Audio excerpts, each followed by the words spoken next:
여러분 안녕하십니까? 정관용입니다.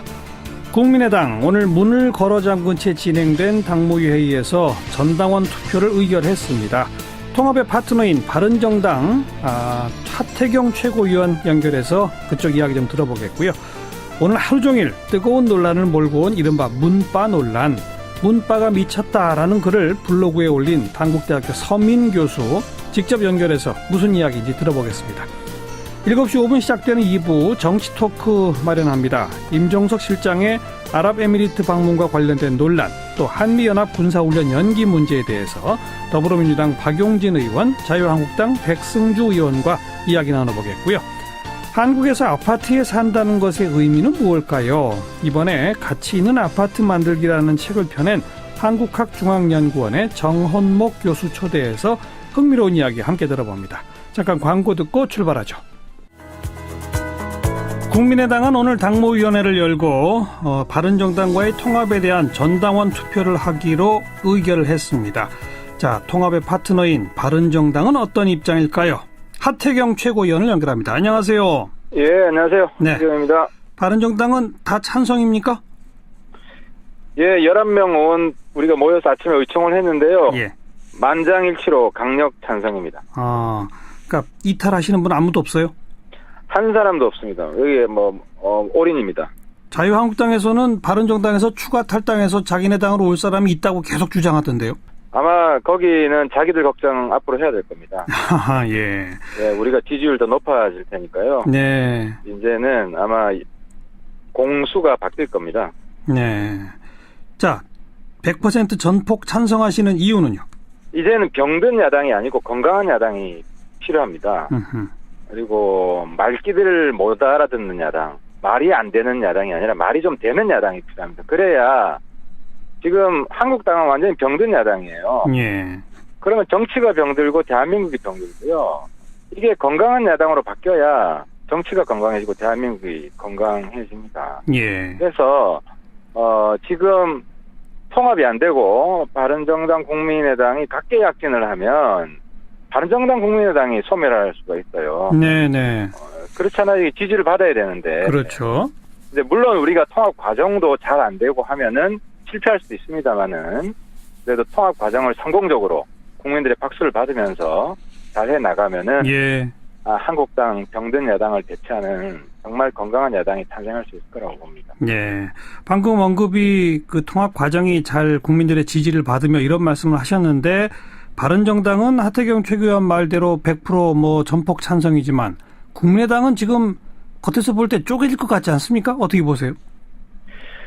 네, 그렇습니다. 우리 세상 사는데 쉬운 일이 하나도 없는 것처럼 이게 정말 역사적인 의미가 있는 전 통합이라고 생각을 하고요. 예.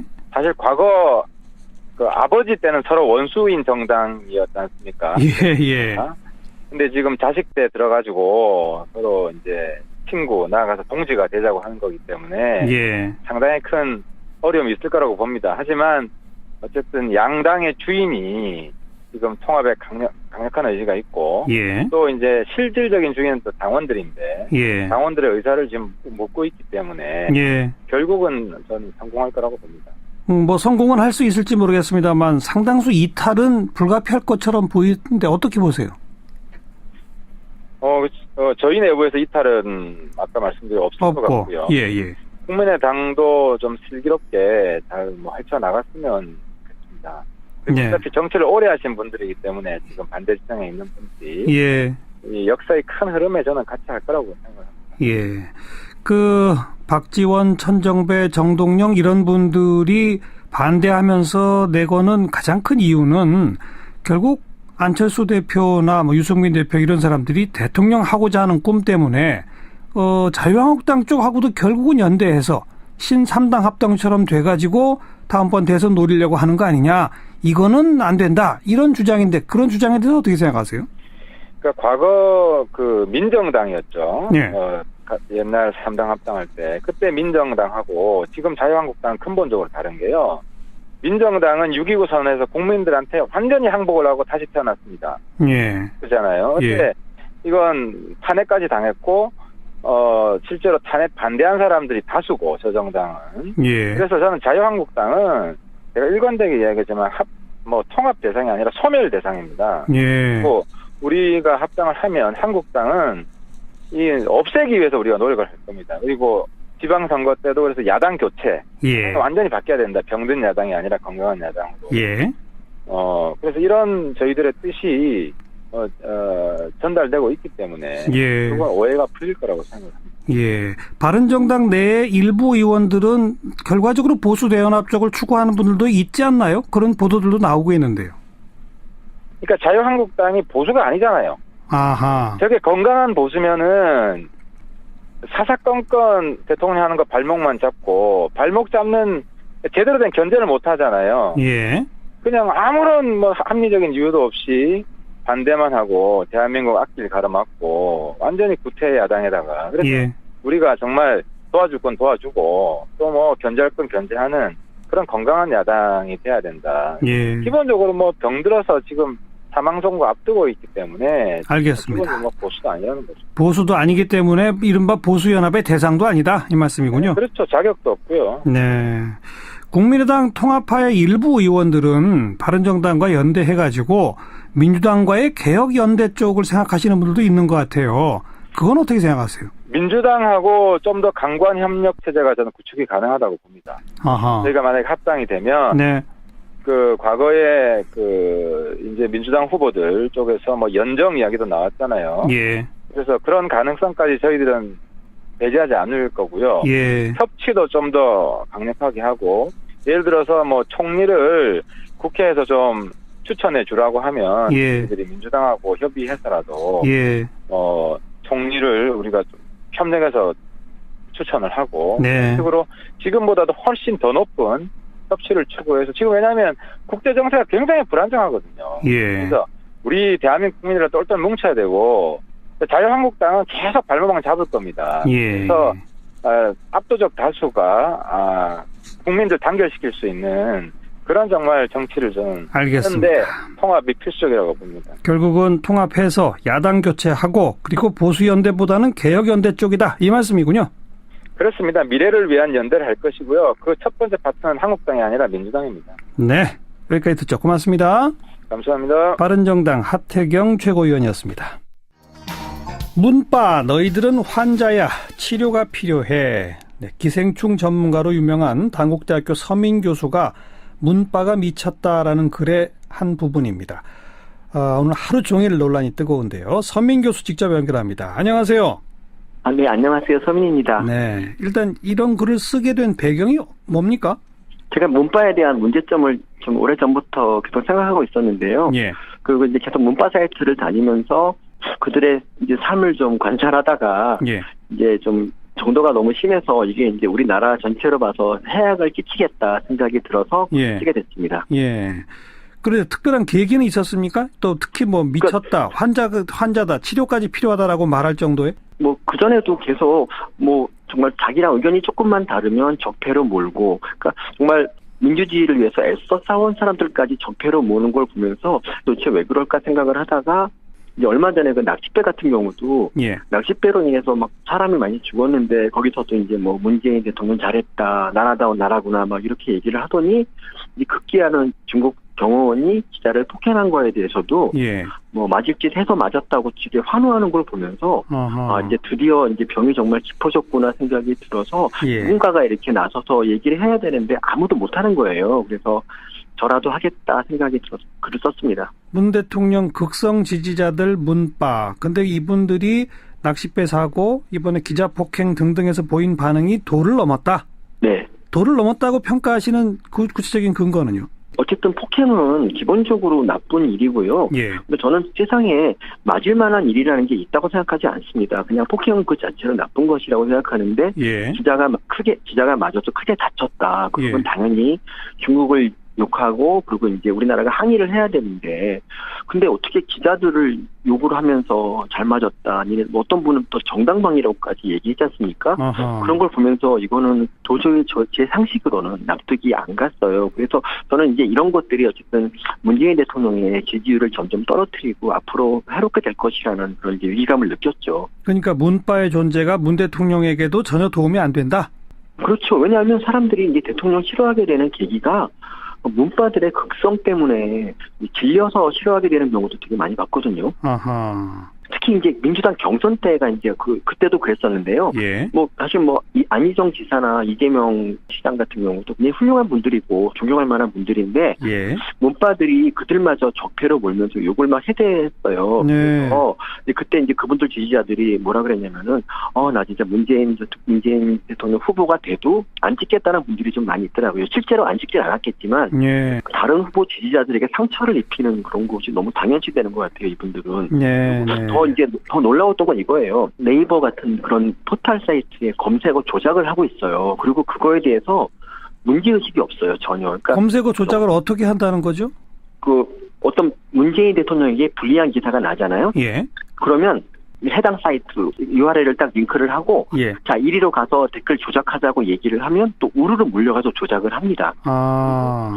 근데 그 중에서 일부 문바가 이렇게 말해요. 야, 이건 좀 너무 심하지 않느냐. 이게 국정원하고 다를 게 뭐 있냐 그랬더니 예. 이건 당연히 해야 되는 일이고 그러니까 왜냐하면 저쪽 보수도 이걸 하는데 우리라고 하지 말아야 될 게 뭐 있냐. 예. 이런 식으로 정당화를 하는 거 보고 너무 막 무서운 거예요. 그리고 이게 진짜 얘네들이야말로 민주주의의 적이구나 생각이 들었어요. 근데 이제 그 문바의 문제점을 이제 통탄하는 분들이 좀 계신데, 이제 제가 존경하는 어떤 교수님 만나서 이제 문바에 대한 얘기를 하다가 보니까, 예. 그분은 저보다 더 문바를 걱정하더라고요. 예. 그래서 제가 이제 말씀드렸죠.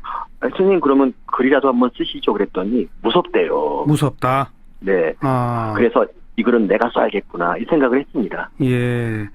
언론, 학자, 정치인들마저 문바가 무서워 눈치를 보는 한국인이 문바야말로 민주주의를 유린하는 주범이라고 해도 과언이 아니다. 이런 글을 그래서 쓰신 거로군요.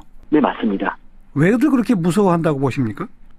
일단 언론사에 근무하시는 분들은 일단 자기 구독 부수가 떨어질까봐 문바와의 싸움을 피하게 되고요. 예. 그리고 교수들 같은 분들 중에서는 의외로 멘탈이 되게 약하신 분들이 계세요. 예. 사소한 비판에도 견디지 못하더라고요. 예. 근데 저는 예. 멘탈이 정말 강해요. 그래서 제가 쓰는 거죠. 네, 네. 이처럼 아주 독특한 색깔로 지나치다고 지금 표현하신 강한 충성도를 갖게 된 그런 이유나 배경이 있다고 보십니까? 제가 생각하기에는 그게 갑자기 이제 노무현 대통령 예전에 이제 돌아가시고 그랬던 것들이 다 이제 기자 때문이라는 그런 잘못된 믿음이 이제 정설처럼 퍼지기 시작했어요. 그러니까 우리가 노무현 대통령을 못 지켰으니까 문 대통령이라도 지키겠다. 예. 이런 생각을 하고 갑자기 이제 기자들을 공격하기 시작하는데요. 예. 정말 이해할 수가 없죠. 좀 이해하기 힘든 멘탈인데 그거를 제가 어떻게 이해하면 될까 했는데 잘 이해를 끝내 못했어요. 예, 예. 지금 그 글을 쓰시고 나서 댓글이 또 어마어마하게 달렸습니다.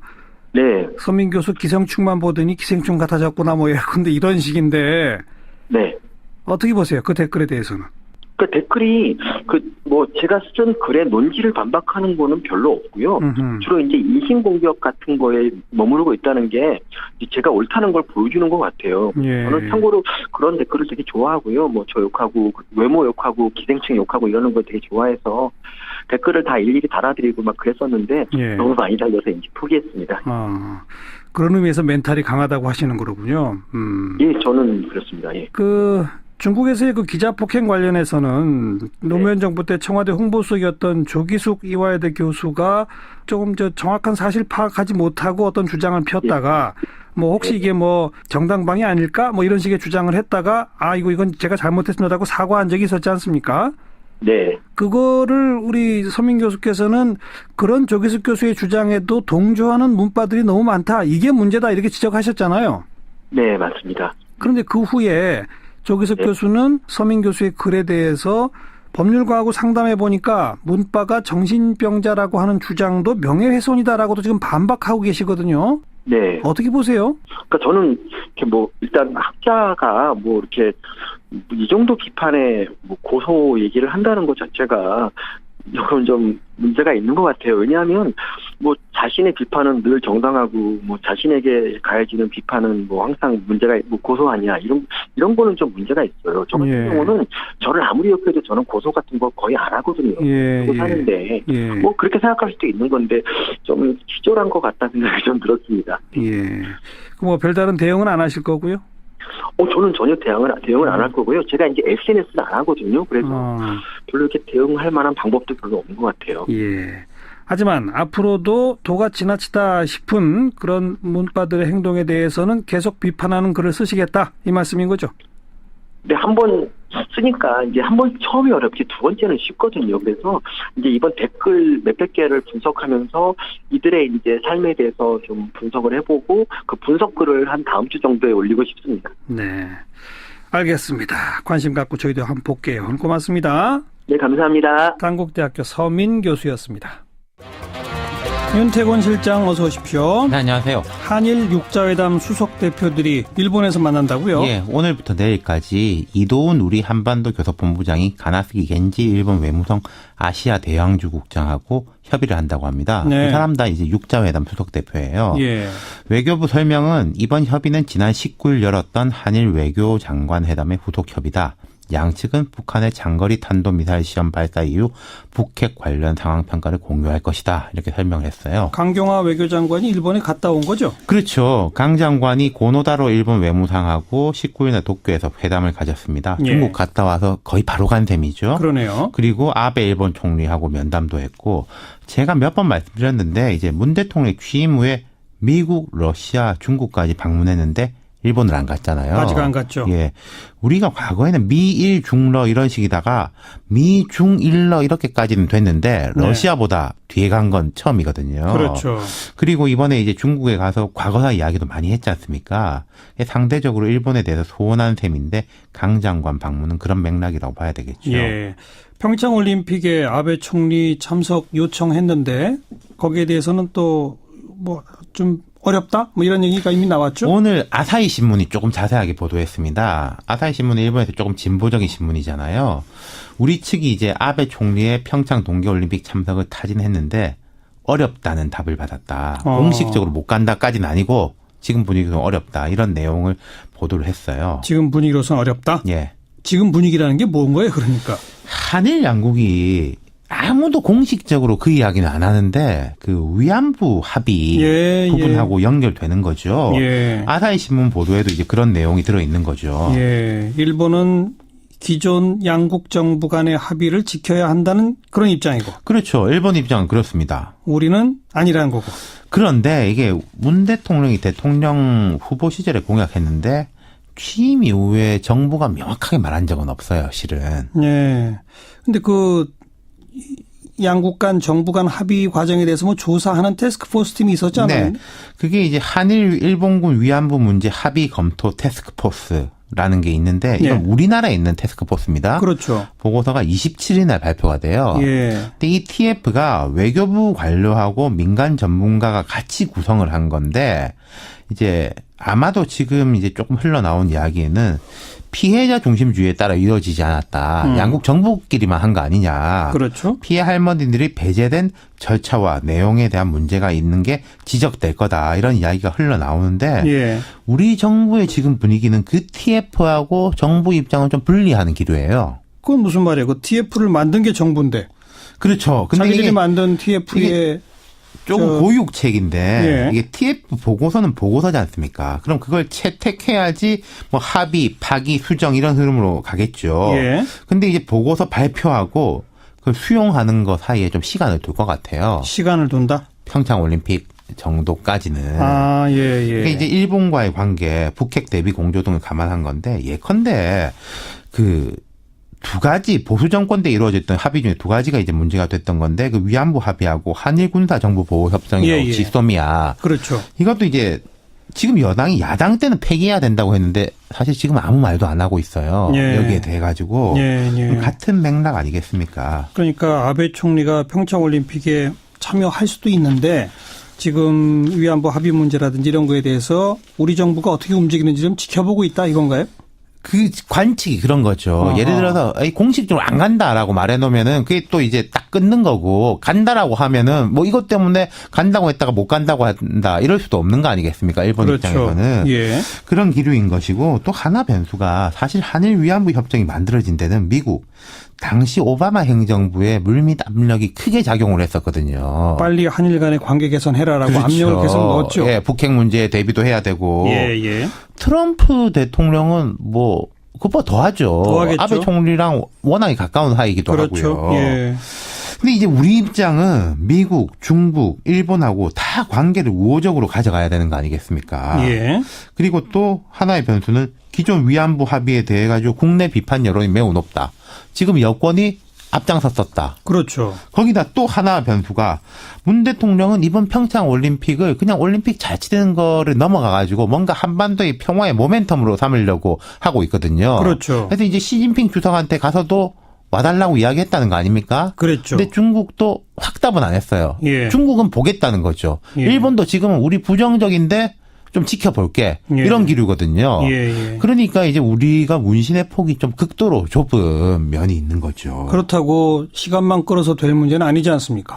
그렇죠. 이제 문 대통령이나 지금 외교부나 같은 경우에 예를 들어 위안부 할머니하고 스킨십을 많이 쌓아놓고 신뢰관계가 있기 때문에 어느 수준까지는 좀 이제 양해를 해주시는 게 있을 거예요. 예. 하지만 이게 어떤 이제 계속 길어질 수는 없는 것인데 어쨌든 제가 생각할 때는 한 평창 올림픽 때까지는 이대로 가지 않을까 그런 네. 느낌이 듭니다. 사실상 한일 간 그 위안부 정부 간 지난 정부에서 있었던 그 정부 간 합의는 지금 이행이 안 되고 있잖아요. 사실상은. 그렇죠. 근데 이제 일본에서 볼 때는 합의했는데 한국이 해야 될 일을 안 하고 있다. 그렇게 주장을 하는 거죠. 지금 상황에서 그렇다고 과거 그 재단 만들어서 돈 주고 하던 거를 문재인 정부가 할 수도 없는 거예요. 그러니까요. 이제 일단 동결시켜 놓고 있는 거죠.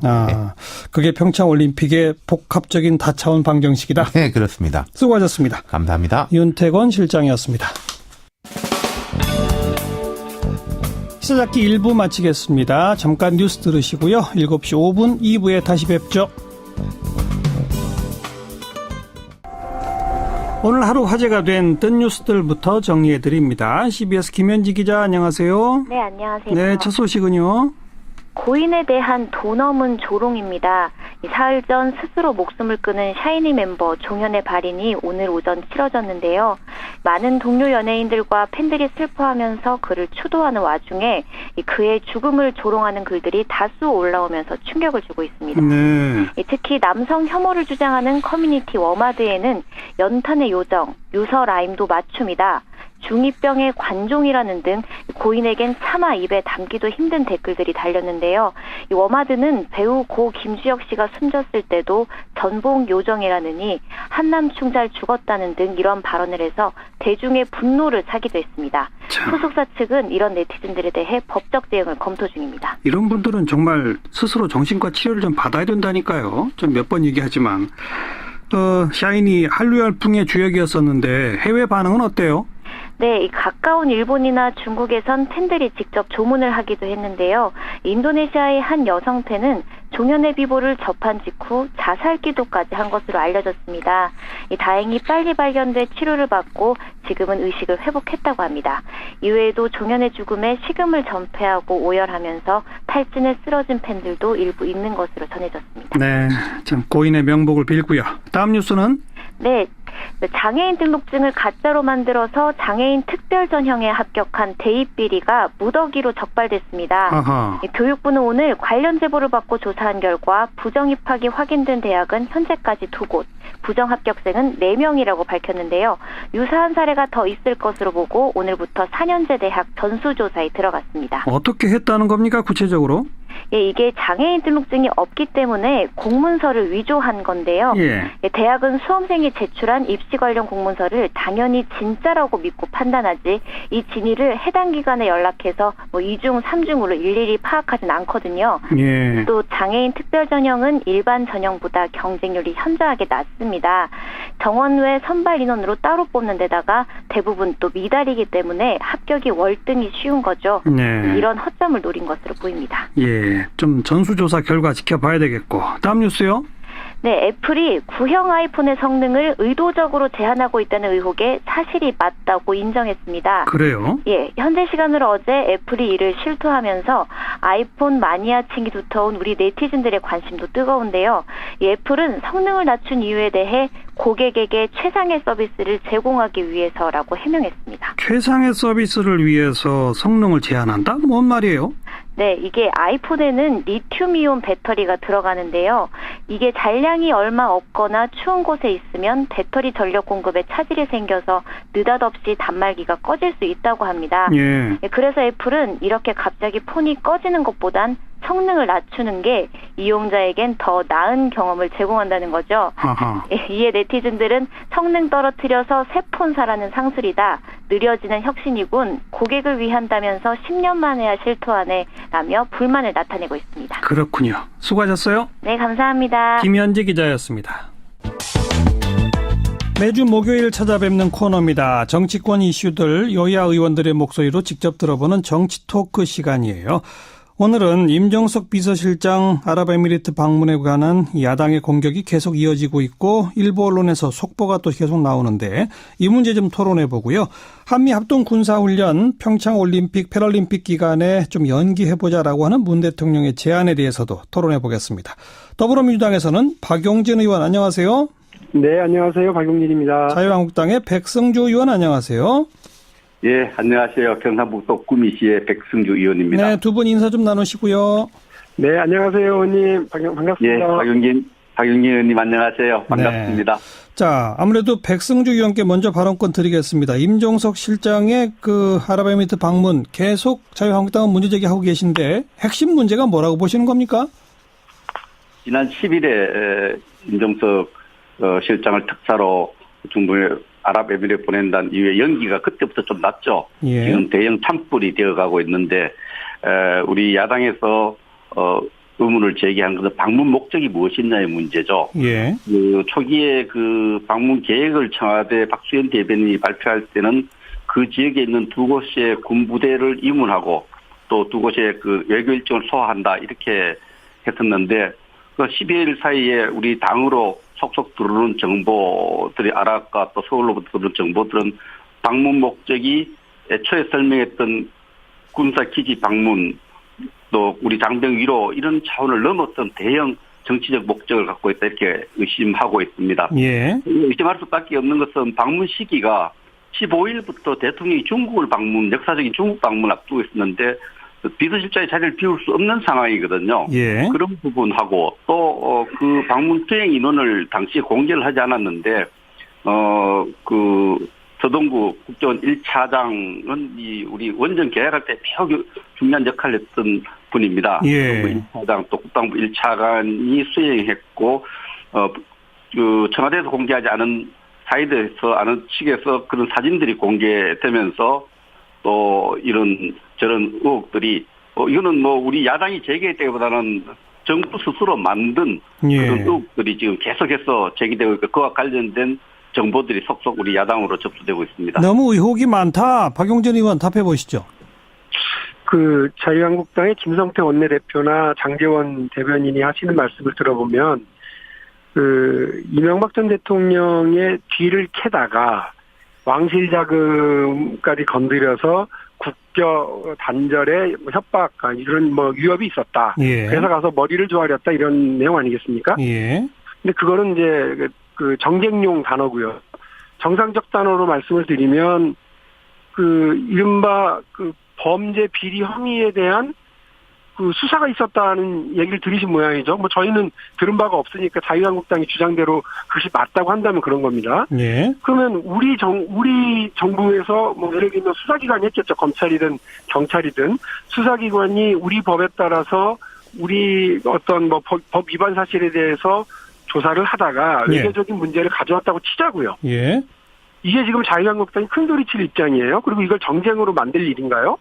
아니, 당연히 우리 법 위반 사실이 있으면 이거는 확인을 하고 범죄 혐의에 대해서 수사를 해야 되는 일 아니겠습니까? 근데 이 문제를 두고서 정쟁을 일삼는 걸 저는 잘 이해를 못 하겠어요. 예. 왜 자유한국당이 이걸 가지고 큰 소리를 치는지 잘 모르겠어요. 두 번째로. 예.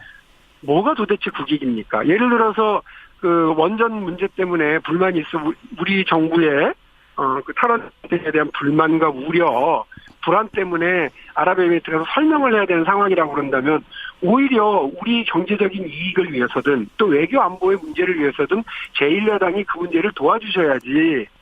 아니 무슨 외교적인 그 상황에 있는 얘기를 다 꺼내서 밝히라고 얘기를 해가면서 이렇게 예. 정쟁을 소재로 삼으시려고 하는지 잘 모르겠어요. 그래서 예. 정쟁의 소재로 삼으려고 하는 거였다면 그 장사에는 성공하셨는지 모르겠어요. 왜냐하면 뭐 온갖 방송에서 온갖 언론에서 지금 이 문제를 다 다루고 있으니까 예. 자유한국당 의원님들은 아주 재미있고 좋으실지 모르겠습니다만 자유한국당 의원들이 제기하고 있는 그런 의혹들이 많이 맞다 하더라도 국익을 훼손하고 외교관계에 큰 전례를 만드는 그런 일들을 왜 하시는지 잘 모르겠어요. 아마 자, 알겠습니다. 남북 정상회담 대화록을 가지고서 그 정쟁의 소재로 삼고. 자, 그건 좀 별개 문제니까요. 네, 저 또 네. 백승주 의원 그러신다 그러면 바로 좀 받아보시죠.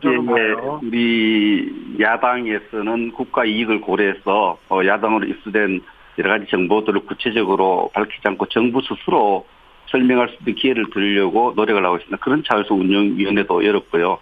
분명히 중요한 것은 지금 매우 급하게 특사가 임명되고 특사 외교가 진행되었는데 이것은 아랍에미리트와 대한민국 사이의 외교적 커다란 위기, 크라이시스, 급박한 문제가 발생했다는 것은 뭐 짐작해 볼 수 있지 않습니까? 그 위기가 어떤 연유로 발생했느냐에 대한 정부가 스스로 알고 있습니다. 예. 제가 짐작컨대 이 위기는 역대 지난 정부, 직전 정부가 아랍에미리트와 대형 그 원전 계약을 하고 이게 이제 학술적 용어로는 절충 교육이라 합니다만 그 대형 상업적인 계약을 하고 난 뒤에 정치 군사적 또 여러 가지 협력에 대한 이면 계약이 있었을 걸로 생각을 하고요. 네. 그런 계약 이행에 대한 불안감이 그 이행을 안 할 수 있다는 또 이행에 대한 불안감이 UAE 정부에서 형성되었고 이것이 극단적으로 국교 뭐 이거는 제가 정확하게 뭐 언론에 나왔습니다만 정확하게 잘 모르겠습니다만 예. 외교 관계에 심각한 위기가 처해지기 때문에 이 위기를 극복하기 위해서 특사를 보냈다 이렇게 봅니다. 그래서 이런 부분에 대해서 예. 국민들이 궁금해하는데 어느 수준에서는 설명을 제대로 했는데 자꾸 방문 목적이 바뀌고 있어요. 하루가 다르게 방문 목적을 바꾸다 오늘 내가 쓰는 박근혜 정부가 뭘 잘못했기 때문에 그걸 수습하러 갔다 이것을 이야기하는데 예. 제가 2014년도에 직접 아랍에미리트에 가서 국방차관회담을 했습니다. 또 2016년도에 아랍에미리트와 대한민국 정부가 운영권에 대해서 거의 엄청난 계약을 해요. 예. 494억 달러, 54조에 따른 이쯤 계약을 박근혜 정부와 아랍에미리트 정부가 했기 때문에 박근혜 정부에게 책임을 이렇게 하는 것은 너무나 이거는 좀 구도덕하다 저는 그렇게 봅니다. 예. 박용진 의원. 네. 국민들이 궁금해하기 때문에 어느 정도는 좀 솔직하게 밝혔어야 되는 거 아니냐. 여기에 대해서만 답변해 보시죠. 어차피 국회가 열리고요. 국회 운영위원회가 정상적으로 열리면 그 청와대를 책임지고 있는 비서실장이 출석하게 되어 있습니다. 예. 그렇게 해서 할 일이지요. 그러면 우리 여당도 따져볼 것도 있고 확인해 볼 거 있고 그러니까 같이 하면 됩니다. 예. 국회는요. 여야가 있기 이전에 입법부로서 행정부를 견제하기 위해서 있는 거기 때문에 그렇습니다. 예. 그런데 출석 요구서도 안 보냈어요. 그리고 그 급하고 이 나라에 큰일이 난 것처럼 호들갑을 떨고 계시지만 예. 바로 일주일 전까지 그 야당 자유한국당의 원내대표를 하셨던 지금 현직 운영위원장님, 국회 운영위원장님인 정우택 의원은 바로 그 전날 해외로 나가버리셨어요. 이 중요한 문제를 놔두고. 예. 그래서 그분의 사인도 없는 운영위 소집위가 있었습니다. 그러니까 이거는 기본적인 절차도 없었습니다. 그리고 여야 간에 합의해서 모든 상임위가 열리지 않나요? 그런데 다른 모든 상임위는 12월 임시국회 열어놓고 모든 상임위는 자유한국당이 거부해서 다 파행을 만들었습니다. 예. 그래서 법안도 통과시키지 못하고 이러고 있는 상황인데 예. 왜 유독 합의되지도 않고 출석 요구서도 보내지도 않고 운영위원장도 이 급박하다고 하시는 상황에 해외로 나가버린 이 시점에 그걸 굳이 하려고 하냐고요. 그러니까 저는 답답한 게 왜 이 중요한 국익의 문제, 외교의 문제를 왜 정쟁의 소재로 쓰려고 하시냐는 거예요. 예. 얼마든지 저희랑 협의하세요. 그러면 여야가 함께 소집해서요. 궁금해하시다고 하는 거 혹시나 문재인 정부가 잘못하고 있는 거 있다고 같이 따지시면 되죠. 좋습니다. 왜 그거를 자유한국당 혼자서 그렇게 정쟁을 만들고 외교적 결례를 만들고 국익이 훼손되는 일을 자꾸 하시냐고요. 자, 백성주 의원께서는 이 국익에 별로 도움이 되지 않는 정쟁 아니냐, 요 지적에 대해서만 한 말씀 해보시죠. 예, 이게 이미 언론에 보도돼 갖고 더 이상 비밀도 아니죠. 중동국가를 가는 그 사실이. 그런 차원에서 정쟁으로 이 문제가 자꾸 변질되어서 국익에 영향을 주지 않도록 하는 것도 집권 여당의 책임입니다. 아하. 그리고 대통령 비서실장도 그런 막중한 책임을 갖고 있어요. 운영위원회가 간사간의 합의에 따라서 통상적인 것과 다르지만 적법하게 개최되면은 그 회의에 휴가 낸 상태에 있더라도 오히려 출석을 해서 국가 이익을 대해서 생각을 공유하고 또 정보를 공유하고 이렇게 도와달라. 설명하는 게 저는 도의라고 생각하지. 그 운영위원회 열리는 걸 뻔히 알면서 임시회기 중에 휴가를 내는 것도 국민들은 뭘 자꾸 국회에 가서 밝히기 싫어서 휴가 내는 것으로 이렇게 이해할 수 있는 합리적 의심이 드는 거죠. 알겠습니다. 이런 의심을 막는 것도 여당의 책임이고 정부의 책임입니다. 박용진 의원께는 백성주 의원이 지적하신 건 아닙니다만은 제가 그냥 여쭤볼게요. 예. 어제 오늘 사이에 일부 언론들이 청와대 고위 관계자의 설명이다라고 하면서 또 새로운 기사들을 쭉 써내고 있지 않습니까? 네. 그런 걸로 봐서는 청와대도 맨 처음에는 군부대 위문 격려 차원이다라고만 했다가 그것보다는 조금 범위가 넓다는 걸 자꾸 이렇게 인정하면서 설명하는 모양새인데 애초에 그런 걸 좀 설명하고 갈 수는 없었던 건가요? 저는 청와대가 이게 중대한 자유한국당에서 말씀하시는 것처럼 그런 중대한 외교적 사항이라고 한다면 더더욱이 그것을 정상 간의 어떤 회담 내용에 대해서 다 공개할 수는 없는 일이라고 봅니다. 예. 그래서 그 수위와 범위를 어디까지 서로 공개하고 할지에 대해서도 역시 상대가 있는 일이니까 그 부분에 대해서 조율해야 된다고 봐요. 근데 자유한국당은 옳았구나 걸렸구나 이러면서 이 일을 그냥 정쟁의 한복판으로 바로 집어던져 버렸잖아요. 저는 이게 못마땅하다는 겁니다. 알겠습니다.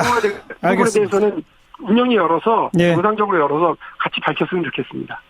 요 주제는 여기까지 말씀 들어보고 한미합동 군사훈련을 평창올림픽과 패럴림픽 기간 동안에는 좀 연기하자라고 제안했습니다. 문재인 대통령이. 자유한국당 역시 여기에 대해서 어떻게 보세요? 백성주 의원? 저는 안보 전문가로서 개인적인 생각을 우리 당의 입장에 개인적인 생각을 가지면은 이 한미합동 군사훈련 연기를 하고 안 하고가 북한 참여에 그렇게 중요한 영향을 미치지 않을 거라 생각합니다. 북한이 자기들이 이익이 되면 올 테지만은 우리가 이렇게 제안한다 해서 오는데 큰 영향을 주지 않을 것으로 생각을 하기 때문에 개인적으로 반대합니다. 그러나 우리나라 국군 통수권자인 대통령이 우리 훈련 시기를 좀 조정해서 국가 행사에 도움을 주겠다는 이유 자체는 대통령 고유 권한이고 할 수 있다고 봅니다. 다만 한미 공동의 군사훈련은 대개 한 6개월 전, 1년 전에 준비됩니다. 그렇죠. 준비되기 때문에 그 훈련 주관 부서가 우리 국방부 합동참모본부고요.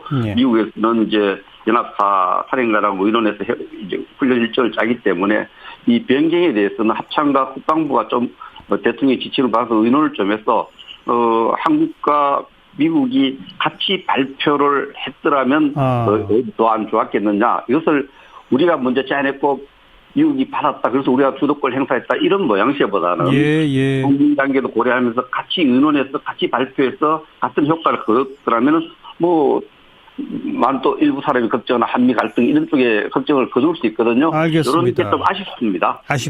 아쉽다는 반응 박용진 의원 말씀해 보시죠. 다른 거 다 빼고요. 평창 올림픽의 성공을 온 국민이 바라고 계시잖아요. 그러니까 그것을 위해서 대통령이 준비한 어떤 그 제안을 한 거라고 봅니다. 이것을 무슨 안보 위기에 대한 무능의 문제라든지 혹은 무감함의 문제라든지 이렇게 보지 않으셨으면 좋겠고요. 일단 백성주 의원은 그런 우려는 안 하셨습니다만. 이런 부분과 관련해서 또 이것도 무슨 여야 간에 무슨 정쟁의 소재가 되지 않기를 바랍니다. 그래서 온 국민이 바라고 전 세계가 바라는 평창 올림픽의 성공적인 개최를 위해서 이번 대한민국 대통령이 제안한 선조치에 대해서 한미 간에 다른 이견 없이 그렇게 진행이 될 수 있다면 새로운 모멘텀이 될 수도 있겠다라고 하는 생각입니다. 다만 그 정권 잡고 나서 지금까지 하루가 멀다 하고 이 도발을 계속 해왔던 북한의 김정은이 이와 관련해서 좀 이렇게 새로운 태도를 좀 보여주기를 바라긴 하는데 그거 믿고 있을 수는 없는 일이고요. 어쨌든 우리 정부가 국면을 주도해 나가려고 하는 노력으로 평가합니다. 그 국면을 주도해 나가려는 노력이라는 대목에 대해서 백승주 의원이 오히려 이건 한미 양국 군사당국이 잘 협의해서 공동 발표가 더 낫지 않느냐 이런 아쉬움에 대해서는 뭐라고 말씀하시겠어요? 예, 제가 박용진 의원한테 질문한 겁니다. 그렇습니까? 예. 네, 백승주 의원의 그 우려, 한미 양국이 공동 발표가 더 나았던 거 아니냐라는 그 아쉬움에 대해서만 한 말씀 짧게 해보시죠. 예, 그 부분과 관련해서는 아마 대통령, 우리 청와대가 보기에는 일정하게 그 부분과 관련해서 미국 쪽에서 일정한 호의적인 사인이 나왔기 때문에 발표할 수 있었다고 좀 보거든요. 그러니까 틸러슨 그 국무장관이 그와 관련해서 난 잘 모르는 일이다 이렇게 얘기한 게 또 혹시 엇박자 아니냐라고 하는데 저희가 알기로는 그 주무장관이 아니기 때문에 그런 반응이 나온 걸로 알고 있고요. 아마 한미 간의 동맹 차원에서 이 부분에 대해서 적극적이고 아주 합리적인 결정이 나올 거라고 생각하고 있습니다. 네. 이 문제와 관련해서 며칠 전에 이제 국방위원회 상임위원회에서 우리 동료 의원들도 장관에게 질문을 드렸더니 절대 그런 걸 검토하지 않았다 했고 저도 개인적으로 또 국방부 당국에다가 논의되고 있느냐 물으니까 전혀 없다 그래요. 그래서 국방부와 청와대가 이 문제를 논의를 하고 국방부와 청와대가 발표할 때까지 안 알렸으면 그런 또 이해할 수 있는 부분이 있습니다. 정부기관 간에. 그러나 만약에 이 문제를 국방부와 심도 있게 논의하고 국방부와 충분히 소통하지 않은 상태에서 이런 결정이 안보실에서 이루어졌다면 그건 대단히 심각한 문제거든요. 잠깐만요. 백승주 의원, 아무리 그렇다 손 치더라도 미국하고 사전 협의 전혀 없이 덜컥 제안하지는 않았을 거 아닌가요? 아니요. 제가 이제 이 말씀 드린 것은 며칠 전에 국방위원회에서 언론에서 나왔습니다. 동료위원들 우리 국방부 장관, 대한민국 국방부 장관에게 이 문제가 논의되고 있습니다라고 물으니까 없습니다라고 대답을 했고요. 그럼 며칠 전에는 대통령의 제안이 있기 전이니까 없다고 말할 수밖에 없는 거 아닐까요? 충분히 이 문제가 우리 국방부와 청와대 안보실이 소통되기를 바라고 안 되면 안 된다 이것을 말씀드리고 싶습니다. 알겠습니다. 어느 정도 사전 협의는 있었으리라 서로 짐작들 하시는 것 같은데 공동 발표 형식이 좋았는지 대통령의 제안 형식이 좋았는지에 대해서 조금 평가가 엇갈렸습니다. 오늘은 여기까지 두 분 말씀드릴게요. 고맙습니다. 예, 감사합니다. 감사합니다. 네, 더불어민주당 박용진 의원, 자유한국당 백승주 의원이었습니다. 사운드 오브 뉴스입니다. 김민아 기자 어서 오세요. 안녕하세요. 오늘 소리 들어보기 전에 제천에서 스포츠센터에 큰 불이 나서 사상자가 많네요. 그렇습니다. 오늘 오후 3시 50분쯤에 충북 제천시 하소동의 8층짜리 스포츠시설 건물에서 화재가 발생해서 지금 16명이 사망한 것으로 확인되고 있습니다. 아이고, 16명. 그렇습니다. 이 불은 지하 주차장에서 세워진 차량에서 시작된 것으로 추정이 되는데 8층 건물 전체로 번졌고 2층 목욕탕에 갇혀있던 여성 50살 김모 씨가 숨진 채로 발견이 됐고요. 목욕탕에 갇혔던 나머지 15명도 사망한 것으로 확인이 되고 있습니다. 연기를 흡입한 부상자 18명은 구조돼서 병원으로 옮겨져서 치료를 받고 있는데요. 지금 이 건물 내 시설에 헬스장, 목욕탕, 레스토랑 등의 다중 이용 시설이 있기 때문에 사상자가 추가로 나올 가능성이 있다고 합니다. 지금 큰 불길은 지금 소방당국이 잡았다고 하고 건물 내부 수색이 진행되고 있다고 하는데 아직 건물 안에 유독가스가 있고 진입에 어려움이 많아서 또 갇혀있는 인원의 정확한 파악도 쉽지 않다는 이런 하소연들이 나오고 있고요. 문재인 대통령이 긴급하게 좀 김부겸 행안부 장관을 중심으로 신속하게 화재 진압하고 구조를 해서 인명피해 최소화하도록 해달라 이렇게 긴급 지시를 했다고 하고요. 또 이제 이 김부겸 행정안전부 장관은 제천 사고 현장으로 급히 이동을 해서 현장에서 사고 수습 등을 좀 진두지휘하고 있다고 합니다. 네, 아무쪼록 사상자 좀 더 안 늘어났으면 좋겠고요. 모두들 불조심하셔야 되는 그런 계절입니다. 그렇습니다. 오늘 들어볼 소리는요. 이른바 땅콩회항 사건으로 구속 기소됐던 조현아 전 대한항공 부사장이 대법원 전원합의체 판결에서 집행유예를 받았는데요. 이 박창진 대한항공 사무장 목소리를 포함해서 함께 들어보시죠. 여러분들께 심려를 드려 진심으로 사과드립니다. 죄송합니다. 해당 사무장이랑 승무원한테 직접 사과하실 생각 있으십니까? 진심으로 사과드리겠습니다. 직접 만나서. 직접 사과 못 받으셨어요? 그렇죠. 본인이 저지른 일에 대한 인정조차도 하지 않고. 해당 사무장이 당시 기내에서 심한 욕설과 그리고 폭행을 당했다고 주장했는데요. 모르는 일입니다. 전 처음 듣는 일입니다. 불이익을 당하지 않게 해주겠다고 약속했습니다. 저는 이제 팀장 자격을 줄 수 없다. 그래서 이제 일반 승무원으로 일하게 됐는데 책상 빼기가 아니냐. 이것은 확실히 항로 변경이 맞습니다. 무죄로 판결이 된다면 이 항로 변경죄가 그럼 이 다음에 우리나라 비행기를 타는 어떠한 세력도 항공법에 위반이 안 되니 내가 한 행동은 정당하다. 우리는 무죄다라고 주장하면 그게 맞는 게 되는 건지. 네, 그동안의 진행 과정을 짧게 쭉 들어봤는데 방금 그 항로 변경 부분에 대해서 박창진 사무장의 목소리였잖아요. 그렇습니다. 그런데 오늘 대법원에서는 그걸 무죄로 본 거죠? 그렇습니다. 이 말씀하신 대로 불법적으로 비행기의 항로를 변경했느냐 이게 이제 핵심 쟁점이었는데 다수 의견은 항공기가 지상에서 이동하는 것은 항로를 이용하는 것으로 보기 어렵다라는 판단이고 이게 이제 2심 판단이었는데 그대로 유지가 된 것입니다. 네. 다만 박보영 조희대 박상옥 대법관의 경우에는 항공기가 이륙하기 전에 지상을 다닐 수밖에 없는 것이고 그걸 뭐 항로만을 따로 떼어내는 것은 또 불가능하니 지상, 공중, 불문 모두 항로에 포함되어야 한다. 이렇게 봐야 된다고 소수 의견을 또 냈습니다. 예. 어쨌든 이러한 판단에 의해서 강요 등의 혐의만 인정이 돼서 징역 10개월에 집행유예 2년형이 확정이 된 것이죠. 항로 변경은 무죄 다수설로. 그렇습니다. 예. 그 박창진 사무장은 지금 어떻게 지내고 있습니까? 400일 넘게 휴직하다가 회사에 복귀한 상황인데 사건 당시에는 사무장을 맡은 상황 아니었습니까? 예. 그리고 또 팀장 직급을 갖고 있었지만 지금 이제 일반 승무원으로 복직이 되어 있는 상황이고요. 그렇기 때문에 각종 자격 시험도 다시 봐야 된다. 사측에서 이렇게 요구를 해서 이 시험을 봤는데 사내 영어 방송 시험에서 지금 5차례나 고배를 마시고 있는 그런 상황이라고 합니다. 그리고 또 현재 이코노미 클래스에서 승객 대응을 하고 있고 1에서 3년차 신입 승무원들이 배치되는 좌석, 화장실 청소 뭐 이런 것들을 이제 하고 있다고도 하는데요.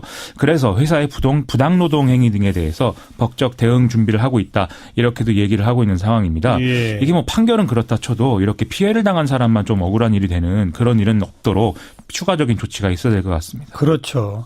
다음 뉴스요. 오늘 국민의당 당무위원회에서 모든 당원을 대상으로 바른정당과의 통합 찬반 투표를 실시하는 안이 의결이 됐는데요.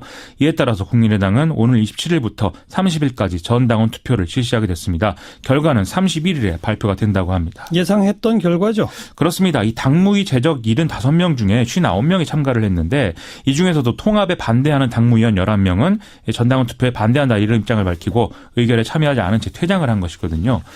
통합에 반대하는 당무위원 일부가 당원 당규상에 총 투표권자 3분의 1 이상 투표와 유효 투표수 과반 찬성 확보 규정이 있는데 이걸 준용해야 된다 이렇게 요구를 했지만 받아들여지지 않았다고 합니다. 네. 이렇게 되면 전당원 투표가 정족수가 사실상 없는 형태로 진행이 되기 때문에 이 정당성 있는 투표냐 이 논란이 좀 휘말릴 가능성이 커졌는데요. 통합 반대파들은 조직적으로 투표 보이콧을 진행하겠다거나 전당원 투표 진행에 대한 어떤 법적 대응, 집행정지, 가처분 신청 이런 것들을 하겠다라는 입장까지 내놓고 있어서 지금 말씀드린 어떤 조항의 어떤 위배되는 문제 등등이 좀 문제가 될 소지가 있는 그런 상황입니다. 그리고 지난 대선에서 왜 국민의당 쪽에서 문 대통령의 아들 취업 특혜 의혹 제보 조작했었잖아요. 그렇습니다. 그 1심 선고가 났죠? 오늘 법원이 국민의당 이준서 전 최고위원에게는 징역 8개월, 당원인 이유미 씨에게 징역 1년을 선고를 했습니다. 공명선거 추진단에 당시에 속해 있었던 김성호 전 의원과 김인원 변호사는 벌금형을 받았고요. 조작된 제보 근거를 만드는 데 조력한 이유미 씨 남동생은 징역 6개월, 집행유예 2년 이렇게 받았거든요. 재판부는 이유미 씨가 제보 조작을 주도했고 이준서 전 최고위원하고 김성호 전 의원, 김인원 변호사들이 이 진위 확인 없이 미필적 고의를 갖고 의혹 제기를 하는 기자회견을 열었다. 이렇게 판단을 했습니다. 일단 검찰과 피고인들 양쪽 모두 항소한다고 하니까 2심 결과를 또 봐야 될 것 같습니다. 네, 다음 뉴스는요. 오늘 오전 8시 넘어서 최전방 중서부 전선 우리군 GP 전방으로 북한군 초급 병사 한 명이 기순을 해왔습니다. 이 병사는 19살가량의 남성으로 입대 2년차 신병이라고 하고요. AK 소총을 휴대하고 있었던 것으로 알려지고 있는데요. 북한군은 이 병사의 기순 직후에 여러 명의 수색조를 비무장지대에 투입을 했는데 우리군은 경고방송을 하고 기관총 20발을 경고 사격을 또 했다고 합니다. 예. 북한군은 이 경고 사격에 맞대응해서 몇 발의 이제 총을 쐈다고 하는데 우리 측 피탄 흔적은 발견하지 못했다고 하고 있고 또 별다른 피해 상황도 없는 상황이라고 합니다. 북한군의 귀순이 계속 이어지는 배경이 뭘까요? 올해 들어 4명 이렇게 북한군 귀순자가 발생한 상황인데 전체 탈북자 수는 줄어드는 상황인데도 군 탈북자 수가 늘어난 것에 대해서 이 배경이 뭐냐 이런 궁금증이 좀 커지고 있습니다. 예. 또 이렇게 넘어온 귀순자들이 대개는 최전방 근무자인데 엄격한 정신교육을 받았을 텐데도 귀순을 결심한 배경 뭔가 이제 특이한 점이 있는 거 아니냐 이런 얘기 나오는 것인데요. 그러니까요. 이 군 관계자들은 대북 확성기 방송 등의 뭔가 심리전 효과가 나타나고 있는 것에 대해서 이제 평가를 하고 있는 상황이고 또 북한군 내에 만연된 구타와 질책 등의 어떤 가혹행위, 병영 악습 이런 것도 귀순 동기가 되고 있다고 분석하고 있다고 합니다. 예. 지난달 13일에 JSA 통해서 귀순한 북한 군인도 이 대북 심리전 방송을 청취해 왔던 것으로 또 얘기가 나오고 있고 상관의 구타나 질책 등을 견딜 수가 없었다 이런 증언을 했다고도 보도가 나오고 있습니다. 예. 또 북한 주민들도 어선 타고 어제 귀순했다는 소식도 있죠? 그렇습니다. 어제 오전 11시 반경에 해군의 해상 초계기가 독도 동북쪽 약 100km 지점에서 이 선박을 발견했는데 해군 함정이 가까이 가서 확인을 해보니까 북한 주민 2명이 무동력선을 타고 있었고 이 귀순 의사를 밝히더라는 것이죠. 그래서 해경에 인계가 된 상황인데 이 2명 모두 남성이고 해경에서 조사를 받은 이후에는 관계기관에 또 인계될 예정이라고 합니다. 네. 다음 뉴스는요? 문재인 대통령이 오늘 청와대에서 상생연대를 실천하는 노사와의 만남 행사에 참석해서 노사정 대타협의 필요성을 언급을 했습니다. 내년에 사회적 대화 체제를 완전히 정상화해서 국민에게 더 큰 희망을 주겠다 이렇게 얘기를 했는데요. 문재인 대통령의 이러한 발언으로 내년에 다룰 핵심 문제 중 하나가 노동정책이 되지 않겠느냐 이런 해석이 나오고 있습니다. 그 사회적 대화 체제라는 것도 여러 가지 유형이 있을 텐데 구체적으로 뭘 말하는 걸까요? 문재인 대통령은 형식에 구애받지 않겠다라면서 전국 단위의 사회적 대화는 물론 산업, 업종, 지역 단위에서 진행되는 다양한 형태의 사회적 대화도 적극 지원하겠다 이렇게 얘기를 했고요. 예. 또 산별교섭을 제도화하겠다 이런 노력도 하겠다 이렇게도 이제 얘기를 했습니다. 이 사회적 대화에 대해서는 말씀하신 대로 노동계도 뭐 의견이 분분한 상황인데 노사정에 적극적으로 들어가자 이런 쪽부터 산별교섭 제도화를 통한 노조 조직력 강화가 우선이다라는 쪽까지 스펙트럼이 상당히 넓은 상황이거든요. 예. 그렇게 보면 문재인 대통령의 발언은 이 모든 노동계의 주장도 다 고려해 볼 수 있다 이런 것에 가깝다고 볼 수 있는 것이죠. 그렇게 되면 노동계를 제대로 된 국정 파트너로 간주하겠다 이런 의지를 밝힌 건데 재계가 좀 불만일 수도 있겠죠?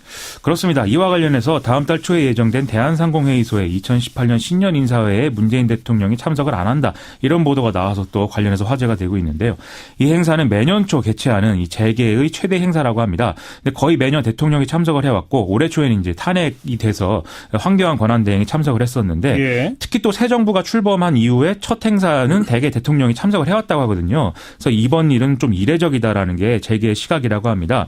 문재인 대통령은 대신에 내년 초에 각계 부문의 대표자들을 초대해서 신년 인사회를 개최하는데 여기 재계 대표자들을 참석토록 한다 이런 입장이라고 합니다. 네, 김민아 기자였습니다. 고맙습니다.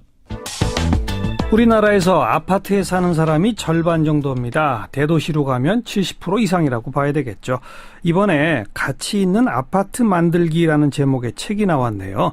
아파트 단지에서 함께 살아간다는 것 어떤 의미일까? 네, 한국학중앙연구원의 정헌목 교수인데요. 오늘 스튜디오에 직접 초대했습니다. 정 교수님 어서 오십시오. 네, 반갑습니다. 네, 정 교수님도 아파트에 사시죠? 아니요, 그렇지 않습니다. 아니에요? 예. 한 번도 안 살아보셨어요? 그게 아예 안 살았다고 이야기하기는 좀 어려운데요. 제가 부모님께 듣기로 1살인가 2살인가에 6개월 정도 살았다고 말씀을 들었어요. 근데 제 기억에는 없죠, 당연히. 그럼 어린 시절부터 어디서 사셨어요?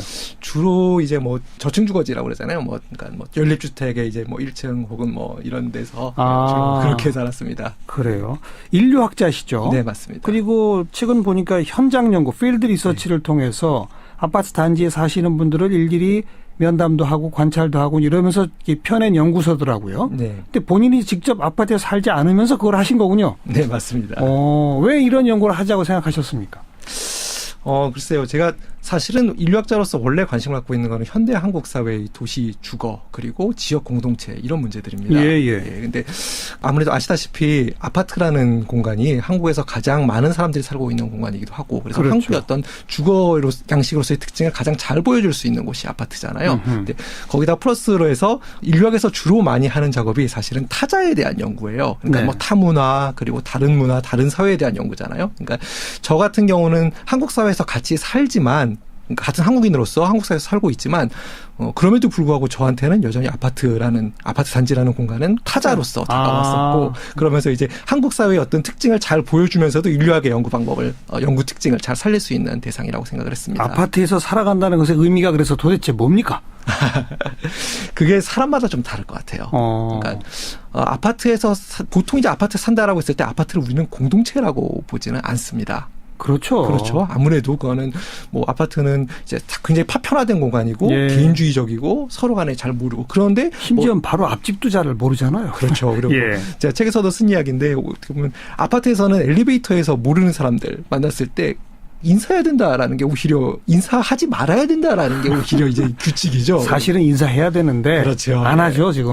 오히려 인사하면은 굉장히 쭉벅거리면서 도대체 이 사람이 뭐한테 뭔데 이러는 거지? 뭐 나한테 뭐 팔려고 그러나? 이렇게 생각하는 경우들이 많잖아요. 그런 공간이 바로 아파트일 텐데요. 공동체는 아니다. 맞습니다. 근데 그게 전통적인 의미에서의 공동체는 아니라는 거죠. 그러니까 우리가 어차피 현재 한국에서 60% 이상, 70% 이상의 많은 사람들이 아파트에서 살아가는 이 현실에서 그러면 이 아파트라는 공간 자체가 함께 사는 공간이잖아요. 그러니까 단지라는 거는 결국에는 그 세대, 뭐 하나의 단지 안에는 수백 세대, 작게는 수백 세대에서부터 많게는 몇천 세대의 사람들이 살고 있죠. 그러니까 그렇기 때문에 어쩔 수 없이 사람들은 공동의 관심사를 갖게 되고 공동의 활동을 펼치게 됩니다. 그래서 그런 점들을 좀 넓은 의미에서의 공동체라는 관점에서 좀 접근을 해보면 어떨까라는 생각을 했고요. 전통적 의미의 공동체는 아니지만 새로운 의미의 공동체이기도 하다. 그렇다고 볼 수도 있다는 거죠. 근데 그게 그렇다고 해서 지금의 아파트 단지가 뭐 아파트는 공동체다 이렇게까지 제가 주장하려는 건 아니고요. 네. 게다가 요즘은 아파트 단지가 외부에서 못 들어가게 막아놓잖아요. 맞습니다. 그 안에 공원도 뭐 학교도 다 짓고. 그렇죠. 완전히 자기들만의 성 같은 걸 만들지 않습니까? 네, 그렇죠. 그런데 공동체는 아니다. 전통적 의미에. 전통적인 의미에서. 참 희한하네요. 그렇다고 봐야 되겠죠. 이 책에도 직접 쓰셨던데 아파트는 가장 인기 있는 주거 형태인 동시에 가장 미움받는 주거 형태이다. 보니까 어떤 점이 인기 있고 어떤 점이 미움받는 겁니까? 주변을 보시면 쉽게 알 수 있을 것 같은데요. 지금 사실 사람들이 살고 싶은 주거 형태 그러면은 아파트가 압도적으로 1위거든요. 왜냐하면 사람들이 아파트의 가격을 보면 사실 알 수 있는 거죠. 비싸잖아요. 그렇죠. 뭐 평당 요즘은 뭐 거의 뭐 2천, 3천이니까 엄청 오르지 않았습니까? 강남은 5천까지 갑니다. 그렇죠. 이렇게 뭐 엄청난 가격으로 지금 아파트 가격이 오르고 있는데 그거는 사실 이 자본주의 사회에서 시장 가격 자체가 인기를 보여주는 거는 뭐 지당한 사실이죠. 그러니까 그거는. 왜 인기 있냐고요? 일단은 좀 아파트 역사라는 측면에서도 봐야 될 것 같은데요. 원래 아파트 단지라는 곳은 인기 있는 주거단지가 아니었어요. 한국에서는. 그러니까 뭐 이거는 건축하시는 분들도 많이 작업을 하셨던 내용이기도 한데요. 한국에서 아파트 단지가 최초로 들어선 게 1962년입니다. 그러니까 박정희 정권 초창기죠, 말 그대로. 어디였어요? 지금 마포 삼성 아파트가 위치한 자리인데요. 당시에 이제 마포 아파트라는 이름으로 주공에서 지은 아파트입니다. 그래서 그러니까 그 이전에도 건물 하나짜리 혹은 두 개짜리 아파트들은 있었는데 단지라는 이름이 붙은 거는 최초였어요. 62년도에. 근데 62년도에 한국에서 최초의 아파트 단지가 지어졌을 때부터 사실은 아파트는 중산층을 위한 공간으로 기획이 되었고 설계가 되었고 그리고 당시 이제 정치 권력의 입장에서도 이 아파트를 어떤 근대적인 주거 모델의 전파를 위한 천병 정도로 생각을 해서 그 이후에 작업을 펼쳤습니다. 그래서 70년대 강남 개발이라든가 이후에 뭐 80년대 목동 뭐 그리고 강북 그리고 90년대 초로 오게 되면은 이른바 신도시들, 분당 등등의 일기 신도시들 있죠. 이렇게 계속해서 아파트 단지들이 확산되는 과정에서 사람들이 그러니까 기본적으로 아파트 단지라는 공간에 당시 이제 한국의 경제 성장의 과실들이 주거의 측면에서는 집중적으로 투자가 되는 면이 있었고 그러다 보니 상대적으로 이 주거 환경 자체가 우위를 가질 수밖에 없었죠. 그러니까 사람들이 아무래도 아파트에 더 살기를 선망하게 되고 또 플러스로 아파트에 산다라는 거는 결국에 사회적인 차별화 장치로서 작용하는 측면도 있었죠. 그러니까 어떤 아파트에 산다, 뭐 이를테면 압구정 현대에 산다, 그렇죠. 뭐 반포 주공에 산다. 최근에는 뭐 이제 타워 팰리스라든가 뭐 아니면 반포나 이쪽에 뭐 자이, 레미안 이런 단지들에 산다라는 거는 어떤 사회적으로 어느 정도 지위에 도달했다라는 걸 보여주는 중요한 상징으로 자리하고 있으니까요. 연립주택 단지나 이런 데보다는 확실히 주거 환경이 좋아졌고 아파트 단지들이 그러다 보니 값이 올라가고 그러다 보니 신분을 상징하는 게 되고 그래서 인기 있다 이 말이잖아요. 네, 맞습니다. 미움받는 이유는 뭐예요? 아파트가. 보통은 우리가 주거단지 어떤 주거 형태에 대해서 미워하진 않죠. 비판하진 않습니다. 네, 네. 그렇죠. 근데 놀랍게도 이제 주거 공간에 대한 사회적 담론들 그리고 학술적인 담론들을 찾아보면은 아파트에 대해서는 비판적인 시각이 압도적으로 많습니다. 특히 건축가들은 많이 비판합니다. 예, 맞습니다. 도시 설계하시는 분들 많이 비판합니다. 그렇죠. 예. 저도 그리고 사실은 그 비판적인 입장에서는 어느 정도 동의하는 편이긴 하거든요. 뭐 사실 책에서도 그 얘기를 쓰긴 썼지만 제가 아파트에 대해서 연구하게 된 계기 자체가 아파트를 좀 비판적으로 보는 시각에서 시작은 했었어요. 예, 예. 그 비판하는 입장들을 보게 되면은 아파트 단지가 일단 기본적으로 부동산 투기의 주범이고 그리고 주변의 도시 공간으로부터 완전히 격리되어 있는 그러니까요. 그런 어떤 자폐적인 공간, 예. 그런 차별적인 공간 예. 이런 공간으로 자리매김하고 있다. 그러니까 어떤 도시의 공공성을 파괴하는 주범으로서 이야기들이 많이 되어 왔죠. 네. 실제로 이 책의 연구 대상은 신도시 지역에 있는 한 10,000세대 가까운 아파트 단지더라고요. 아, 네, 맞습니다. 10,000세대 좀 안 됩니다. 그러니까 예. 가까운. 예. 거기에 이제 직접 주민들도 만나고 뭐 현장을 지켜보시고 하면서 이제 이 연구를 하신 거 아니겠습니까? 네. 그 단지 안에 사는 그 주민들의 입에서 좀 아까 말한 인기 있는 이유와 미움받는 이유가 다 드러나던가요? 사실은 미움받는 이유는 드러나지 않습니다. 아, 그래요? 그렇습니다. 예. 그럼 뭐 자기가 사는 아파트에 대해서 굳이 안 좋은 이야기를 연구자 앞에서 할 이유는 없죠. 그러다 보니까 그거는 아마도 그게 어찌 보면은 이제 인류학자로서 인류학적 접근이 갖고 있는 장점이라고 생각은 드는데요. 예. 그러니까 아파트에 대해서 어떤 뭐랄까요 거리를 두고 혹은 뭐 담론의 차원에서 뭐 공간의 측면에서 문제가 있다, 혹은 부동산 투기의 주범으로서 문제가 있다라고 이야기하기는 사실은 쉽고 어느 정도 맞는 것이 사실이죠. 예. 그리고 아파트로서의 아파트가 가진 전형적인 특징을 보여주는 것도 사실입니다. 예. 그런데 실제 그 안에서 살고 있는 사람들, 그러니까 아파트라는 공간이 문제적이라고 해서 그 공간에 살고 있는 사람들 자체가 문제적이지는 않거든요. 다른 얘기죠, 그건. 그렇죠. 예. 그래서 그럼 그 사람들에 대한 이야기들을 좀 생생하게 담아냈습니다. 그래요. 그 생생하게 해서 몇 가지 사례를 좀 알려주시면.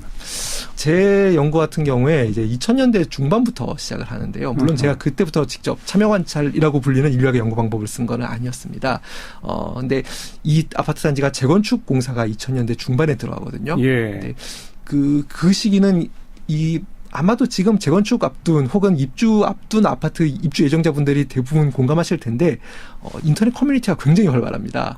그래서 그 인터넷 커뮤니티에 뭐 몇만 건 정도의 게시물들, 댓글들이 남아 있어가지고 그것들을 쭉 살펴봤어요. 그래서 살펴보면서 과연 재건축 과정에서 어떤 일들이 있었는지 그런 것들을 봤는데 재밌는 거는 일단 입주 이전에는 사람들이 이 아파트 단지가 어떤 형태로 완공이 될지 쉽게 머릿속에 그리기 어렵습니다. 조감도만 봐서는 모르잖아요. 그렇죠, 그렇죠. 근데 그러다 보니까 온갖 부정적인 소문들이 나돌고, 그러니까 뭐 예를 들어서 재건축 같은 경우는 건물 사이에 동간 거리가 좀 좁거든요, 상대적으로. 그래서 이 좁은 동간 거리 때문에 입주하고 나서 살기가 어려울 것이다. 그렇게 되면 집값이 내려갈 것이다. 이걸 어떻게 해야 할 것이냐. 그리고 또 이 안에서 조경 문제는 어떻게 할 것이냐. 그러니까 어떤 나무를 어떻게 심을 것인지, 혹은 뭐 앞에 아파트 건물 외관을 어떻게 꾸밀 것인지 이런 문제들, 이런 문제들에 대해서 입주 이전부터 주민들이 엄청나게 많은 단체 활동들을 하거든요. 그래서 그런 활동들을 하고 또 하나 뭐가 있냐면은 그 재건축 같은 경우는 재건축 조합이라는 주체가 이제 공사 건설의 주체가 되죠. 뭐 각종 비리도 많이 터지고 맞습니다. 그러니까요. 그 비리에 대한 이야기들도 좀 많이 다뤘어요. 그렇겠죠. 그래서 뭐 재건축 조합 비리에 맞서가지고 일반 조합원들이 다른 조직을 결성하고 그에 대해서 싸우고 뭐 이런 이야기들까지 이제 입주 전에는 그런 얘기들을 다뤘고요. 입주 이후에 대표적인 사례를 하나 들자면은 입주 이후에 사실 사람들이 입주 이전에는 그렇게 활발했던 집단 활동이 입주 이후에는 깨끗하게 사그라듭니다.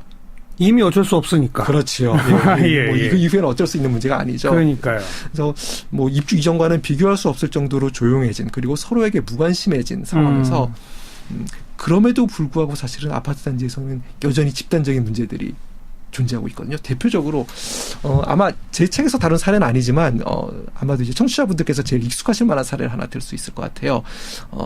몇 해 전 한 3년 정도 되었나요? 3, 4년 정도 된 것 같은데 배우 김부선 씨가 본인이 살고 있는 아파트 단지에서 난방비 비리 문제를 거론하면서 이제 다른 주민들과 시비도 붙고, 그래서 결국 난방열사라는 별명까지 붙을 정도로 떠들썩했죠. 그렇죠. 이슈가 되었죠. 그래서 그 경우를 보면은 결국에는 아파트 단지에서 작든 크든 간에 소수의 일부 주민들이 입주자 대표회의를 장악하고 그 안에서 좀 이제 각종 이제 이권들을 좌지우지하는 경우들이 많습니다. 사실 그 김부선 씨의 사례가 잘 보여준 건데요. 예.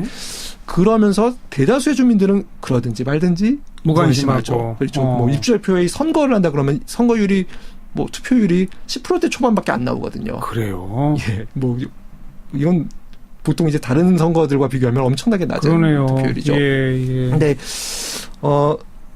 그럼에도 불구하고 또 다른 일부 주민들은 그 입주대표회의 비리 그리고 관리비 비리 문제에 대해서 문제를 제기하고 또 다시 이제 마치 이제 입주 이전에 재건축 과정에서 조합과 맞섰던 것처럼 입주 이후에는 다른 그런 비리 관리비 문제에 대해서 맞서는 다른 움직임들이 등장을 합니다. 그래서 제 책에서 다룬 사례 중에서 중요한 사례 중에 하나인데요.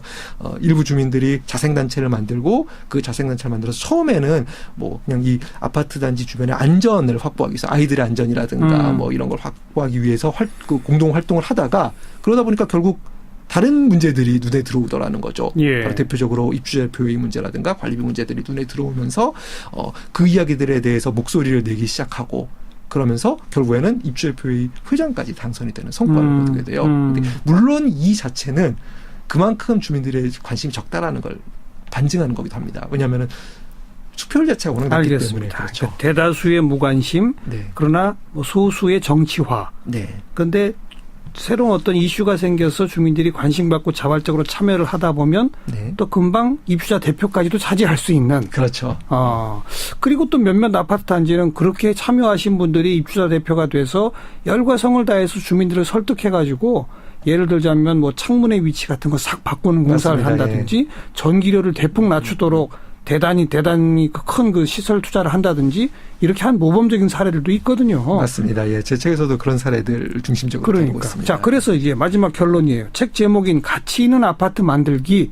어떻게 하면 가치 있는 아파트를 만들 수 있는 거예요?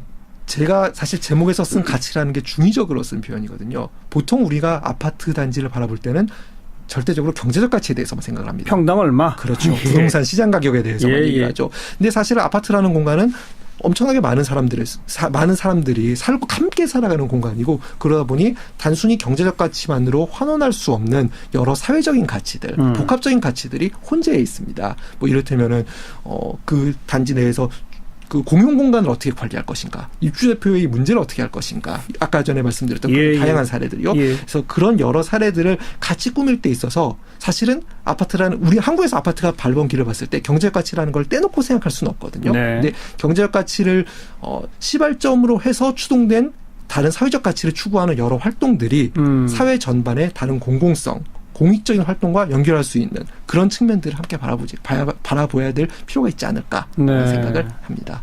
결국은 대다수 무관심은 어쩔 수 없으나 소수라도 더 관심 갖고 참여하자 이건가요? 간단하게 얘기하면 그렇게 될 수 있겠는데요. 근데 사실 궁극적으로는 대다수의 무관심이 옳다고만은 볼 수는 없겠죠. 되도록이면 많은 사람들의 관심을 끌어낼 수 있는 방식으로. 이 책에 관심 있는 분들이라도 좀 이제 공동체일 수밖에 없는 우리 단지 문제에 관심 갖고 참여해서 목소리를 내기 시작하면서 다수의 무관심을 좀 일깨워야 된다. 그래야 복합적 가치 있는 아파트를 만들 수 있다. 더 이상 경제적인 가치만으로 평가되지 않는 그러니까 사람들이 함께 살기 때문에 생겨날 수밖에 없는 공동의 문제들도 가치의 측면에서 그러니까 사회적인 함께하는 가치의 측면에서 이야기할 수 있는 그런 공간이 필요하다는 겁니다. 이런 문제의식으로 앞으로 무슨 뭐 아파트 공동체 만들기 문화운동 이런 것 좀 한번 일어났으면 좋겠네요. 그러게 말입니다. 오늘 좋은 말씀 잘 들었습니다. 네, 감사합니다. 한국학중앙연구원의 정헌목 교수였습니다. 시작기 오늘 여기까지입니다. 내일 다시 뵙죠. 안녕히 계십시오. 이신공격 같은 거에 머무르고 있다는 게 제가 옳다는 걸 보여주는 것 같아요. 저는 참고로 그런 댓글을 되게 좋아하고요. 뭐 저 욕하고 외모 욕하고 기생충 욕하고 이러는 걸 되게 좋아해서 댓글을 다 일일이 달아드리고 막 그랬었는데 너무 많이 달려서 이제 포기했습니다. 그런 의미에서 멘탈이 강하다고 하시는 거로군요. 예, 저는 그렇습니다. 예. 중국에서의 그 기자 폭행 관련해서는 노무현 정부 때 청와대 홍보수석이었던 조기숙 이화여대 교수가 조금 정확한 사실 파악하지 못하고 어떤 주장을 폈다가 뭐 혹시 이게 뭐 정당방위 아닐까 뭐 이런 식의 주장을 했다가 이건 제가 잘못했습니다고 사과한 적이 있었지 않습니까? 네. 그거를 우리 서민 교수께서는 그런 조기숙 교수의 주장에도 동조하는 문파들이 너무 많다. 이게 문제다. 이렇게 지적하셨잖아요. 네, 맞습니다. 그런데 그 후에 조기숙 교수는 서민 교수의 글에 대해서 법률가하고 상담해 보니까 문파가 정신병자라고 하는 주장도 명예훼손이다라고도 지금 반박하고 계시거든요. 네. 어떻게 보세요? 그러니까 저는 이렇게 일단 학자가 이렇게 이 정도 비판에 고소 얘기를 한다는 것 자체가 이건 좀 문제가 있는 것 같아요. 왜냐하면 자신의 비판은 늘 정당하고 자신에게 가해지는 비판은 항상 문제가 고소하냐 이런 거는 좀 문제가 있어요. 저 같은 경우는 저를 아무리 욕해도 저는 고소 같은 거 거의 안 하거든요. 고소하는데 그렇게 생각할 수도 있는 건데 좀 치졸한 것 같다는 생각이 좀 들었습니다. 예. 별다른 대응은 안 하실 거고요? 저는 전혀 대응을 안 할 거고요. 제가 이제 SNS를 안 하거든요. 그래서 별로 이렇게 대응할 만한 방법도 별로 없는 것 같아요. 예. 하지만 앞으로도 도가 지나치다 싶은 그런 문파들의 행동에 대해서는 계속 비판하는 글을 쓰시겠다 이 말씀인 거죠?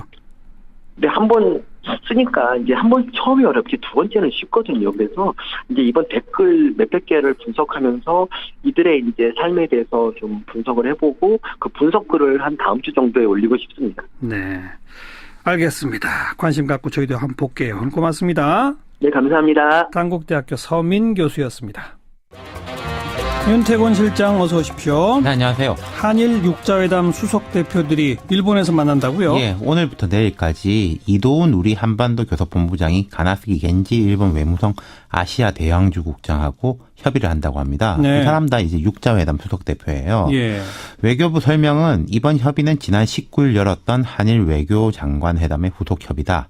양측은 북한의 장거리 탄도미사일 시험 발사 이후 북핵 관련 상황 평가를 공유할 것이다. 이렇게 설명을 했어요. 강경화 외교장관이 일본에 갔다 온 거죠? 그렇죠. 강 장관이 고노다로 일본 외무상하고 19일날 도쿄에서 회담을 가졌습니다. 예. 중국 갔다 와서 거의 바로 간 셈이죠. 그러네요. 그리고 아베 일본 총리하고 면담도 했고 제가 몇 번 말씀드렸는데 이제 문 대통령 취임 후에 미국, 러시아, 중국까지 방문했는데 일본을 안 갔잖아요. 아직 안 갔죠. 예. 우리가 과거에는 미일 중러 이런 식이다가 미중일러 이렇게까지는 됐는데 러시아보다 뒤에 간 건 처음이거든요. 그렇죠. 그리고 이번에 이제 중국에 가서 과거사 이야기도 많이 했지 않습니까? 상대적으로 일본에 대해서 소원한 셈인데 강 장관 방문은 그런 맥락이라고 봐야 되겠죠. 예. 평창 올림픽에 아베 총리 참석 요청했는데 거기에 대해서는 또 좀 어렵다? 이런 얘기가 이미 나왔죠? 오늘 아사히 신문이 조금 자세하게 보도했습니다. 아사히 신문은 일본에서 조금 진보적인 신문이잖아요. 우리 측이 이제 아베 총리의 평창 동계올림픽 참석을 타진했는데 어렵다는 답을 받았다. 공식적으로 못 간다까지는 아니고 지금 분위기는 어렵다. 이런 내용을 보도를 했어요. 지금 분위기로서는 어렵다? 예. 지금 분위기라는 게 뭔 거예요, 그러니까? 한일 양국이 아무도 공식적으로 그 이야기는 안 하는데 그 위안부 합의 부분하고 연결되는 거죠. 예. 아사히 신문 보도에도 이제 그런 내용이 들어 있는 거죠. 예. 일본은 기존 양국 정부 간의 합의를 지켜야 한다는 그런 입장이고. 그렇죠. 일본 입장은 그렇습니다. 우리는 아니라는 거고. 그런데 이게 문 대통령이 대통령 후보 시절에 공약했는데 취임 이후에 정부가 명확하게 말한 적은 없어요, 실은. 예. 근데 양국 간 정부 간 합의 과정에 대해서 좀 돼가지고 다음번 대선 노리려고 하는 거 아니냐. 이거는 안 된다. 이런 주장인데 그런 주장에 대해서 어떻게 생각하세요? 그러니까 과거 민정당이었죠. 예. 옛날 3당 합당할 때 그때 민정당하고 지금 자유한국당은 근본적으로 다른 게요. 민정당은 6.29 선언에서 국민들한테 완전히 항복을 하고 다시 태어났습니다. 예. 그렇잖아요. 근데 이건 탄핵까지 당했고 실제로 탄핵 반대한 사람들이 다수고, 저 정당은. 예. 그래서 저는 자유한국당은 제가 일관되게 이야기하지만 통합 대상이 아니라 소멸 대상입니다. 예. 그리고 우리가 합당을 하면 한국당은 없애기 위해서 우리가 노력을 할 겁니다. 그리고 지방선거 때도 그래서 야당 교체. 예. 완전히 바뀌어야 된다. 병든 야당이 아니라 건강한 야당으로. 예. 그래서 이런 저희들의 뜻이 전달되고 있기 때문에 그건 오해가 풀릴 거라고 생각합니다. 예. 바른정당 내 일부 의원들은 결과적으로 보수 대연합 쪽을 추구하는 분들도 있지 않나요? 그런 보도들도 나오고 있는데요. 그러니까 자유한국당이 보수가 아니잖아요. 아하. 저게 건강한 보수면은 사사건건 대통령이 하는 거 발목만 잡고 발목 잡는 제대로 된 견제를 못 하잖아요. 예. 그냥 아무런 뭐 합리적인 이유도 없이 반대만 하고 대한민국 앞길 가로막고 완전히 구태 야당에다가 그래서 예. 우리가 정말 도와줄 건 도와주고 또 뭐 견제할 건 견제하는 그런 건강한 야당이 돼야 된다. 예. 기본적으로 뭐 병들어서 지금 사망 선고 앞두고 있기 때문에 알겠습니다. 기본적으로 뭐 보수도 아니라는 거죠. 보수도 아니기 때문에 이른바 보수연합의 대상도 아니다 이 말씀이군요. 그렇죠. 자격도 없고요. 네. 국민의당 통합파의 일부 의원들은 바른정당과 연대해가지고 민주당과의 개혁연대 쪽을 생각하시는 분들도 있는 것 같아요. 그건 어떻게 생각하세요? 민주당하고 좀 더 강관 협력 체제가 저는 구축이 가능하다고 봅니다. 아하. 저희가 만약에 합당이 되면 네. 그 과거에 그 이제 민주당 후보들 쪽에서 뭐 연정 이야기도 나왔잖아요. 예. 그래서 그런 가능성까지 저희들은 배제하지 않을 거고요. 예. 협치도 좀 더 강력하게 하고 예를 들어서 뭐 총리를 국회에서 좀 추천해 주라고 하면 예. 저희들이 민주당하고 협의해서라도 예. 총리를 우리가 좀 협력해서 추천을 하고 네. 식으로 지금보다도 훨씬 더 높은 협치를 추구해서 지금 왜냐하면 국제 정세가 굉장히 불안정하거든요. 예. 그래서 우리 대한민국 국민들과 똘똘 뭉쳐야 되고 자유한국당은 계속 발목만 잡을 겁니다. 예. 그래서 압도적 다수가 국민들 단결시킬 수 있는 그런 정말 정치를 저는 알겠습니다. 하는데 통합이 필수적이라고 봅니다. 결국은 통합해서 야당 교체하고 그리고 보수연대보다는 개혁연대 쪽이다 이 말씀이군요. 그렇습니다. 미래를 위한 연대를 할 것이고요. 그 첫 번째 파트는 한국당이 아니라 민주당입니다. 네. 여기까지 듣죠. 고맙습니다. 감사합니다. 바른정당 하태경 최고위원이었습니다. 문빠 너희들은 환자야 치료가 필요해. 네, 기생충 전문가로 유명한 단국대학교 서민 교수가 문빠가 미쳤다라는 글의 한 부분입니다. 오늘 하루 종일 논란이 뜨거운데요. 서민 교수 직접 연결합니다. 안녕하세요. 네, 안녕하세요. 서민입니다. 네, 일단 이런 글을 쓰게 된 배경이 뭡니까? 제가 문빠에 대한 문제점을 좀 오래전부터 계속 생각하고 있었는데요. 예. 그리고 이제 계속 문빠 사이트를 다니면서 그들의 이제 삶을 좀 관찰하다가 예. 이제 좀 정도가 너무 심해서 이게 이제 우리나라 전체로 봐서 해악을 끼치겠다 생각이 들어서 예. 쓰게 됐습니다. 예. 그런데 특별한 계기는 있었습니까? 또 특히 뭐 미쳤다, 환자다, 치료까지 필요하다라고 말할 정도에? 뭐 그전에도 계속 뭐 정말 자기랑 의견이 조금만 다르면 적폐로 몰고, 그러니까 정말 민주주의를 위해서 애써 싸운 사람들까지 적폐로 모는 걸 보면서 도대체 왜 그럴까 생각을 하다가 이제 얼마 전에 그 낚싯배 같은 경우도 예. 낚싯배로 인해서 막 사람이 많이 죽었는데 거기서도 이제 뭐 문재인 대통령 잘했다, 나라다운 나라구나 막 이렇게 얘기를 하더니 이 급기야는 중국 경호원이 기자를 폭행한 거에 대해서도 예. 뭐 맞을짓 해서 맞았다고 되게 환호하는 걸 보면서 이제 드디어 이제 병이 정말 짚어졌구나 생각이 들어서 예. 누군가가 이렇게 나서서 조사하는 태스크포스 팀이 있었잖아요. 네. 그게 이제 한일 일본군 위안부 문제 합의 검토 태스크포스라는 게 있는데 이건 우리나라에 있는 태스크포스입니다. 그렇죠. 보고서가 27일 날 발표가 돼요. 예. 근데 이 TF가 외교부 관료하고 민간 전문가가 같이 구성을 한 건데 이제 아마도 지금 이제 조금 흘러나온 이야기에는 피해자 중심주의에 따라 이루어지지 않았다. 양국 정부끼리만 한 거 아니냐. 그렇죠. 피해 할머니들이 배제된 절차와 내용에 대한 문제가 있는 게 지적될 거다. 이런 이야기가 흘러나오는데 예. 우리 정부의 지금 분위기는 그 TF하고 정부 입장을 좀 분리하는 기류예요. 그건 무슨 말이에요? 그 TF를 만든 게 정부인데. 그렇죠. 근데 자기들이 이게 만든 TF에 조금 고육책인데 예. 이게 TF 보고서는 보고서지 않습니까? 그럼 그걸 채택해야지 뭐 합의, 파기, 수정 이런 흐름으로 가겠죠. 예. 근데 이제 보고서 발표하고 그걸 수용하는 거 사이에 좀 시간을 둘 것 같아요. 시간을 둔다? 평창 올림픽 정도까지는. 예. 그러니까 이제 일본과의 관계, 북핵 대비 공조 등을 감안한 건데 예컨대 두 가지 보수 정권 때 이루어졌던 합의 중에 두 가지가 이제 문제가 됐던 건데 그 위안부 합의하고 한일 군사 정부 보호 협정이라고 지소미아. 그렇죠. 이것도 이제 지금 여당이 야당 때는 폐기해야 된다고 했는데 사실 지금 아무 말도 안 하고 있어요. 여기에 대해 가지고 같은 맥락 아니겠습니까? 그러니까 아베 총리가 평창 올림픽에 참여할 수도 있는데 지금 위안부 합의 문제라든지 이런 거에 대해서 우리 정부가 어떻게 움직이는지 좀 지켜보고 있다 이건가요? 그 관측이 그런 거죠. 예를 들어서 공식적으로 안 간다라고 말해놓으면은 그게 또 이제 딱 끊는 거고, 간다라고 하면은 뭐 이것 때문에 간다고 했다가 못 간다고 한다 이럴 수도 없는 거 아니겠습니까? 일본 그렇죠. 입장에서는. 예. 그런 기류인 것이고, 또 하나 변수가 사실 한일 위안부 협정이 만들어진 데는 미국 당시 오바마 행정부의 물밑 압력이 크게 작용을 했었거든요. 빨리 한일 간의 관계 개선해라라고 그렇죠. 압력을 계속 넣었죠. 예, 북핵 문제에 대비도 해야 되고. 예. 트럼프 대통령은 뭐 그것보다 더 하죠. 더하겠죠. 아베 총리랑 워낙에 가까운 사이이기도 그렇죠. 하고요. 예. 근데 이제 우리 입장은 미국, 중국, 일본하고 다 관계를 우호적으로 가져가야 되는 거 아니겠습니까? 예. 그리고 또 하나의 변수는 기존 위안부 합의에 대해 가지고 국내 비판 여론이 매우 높다.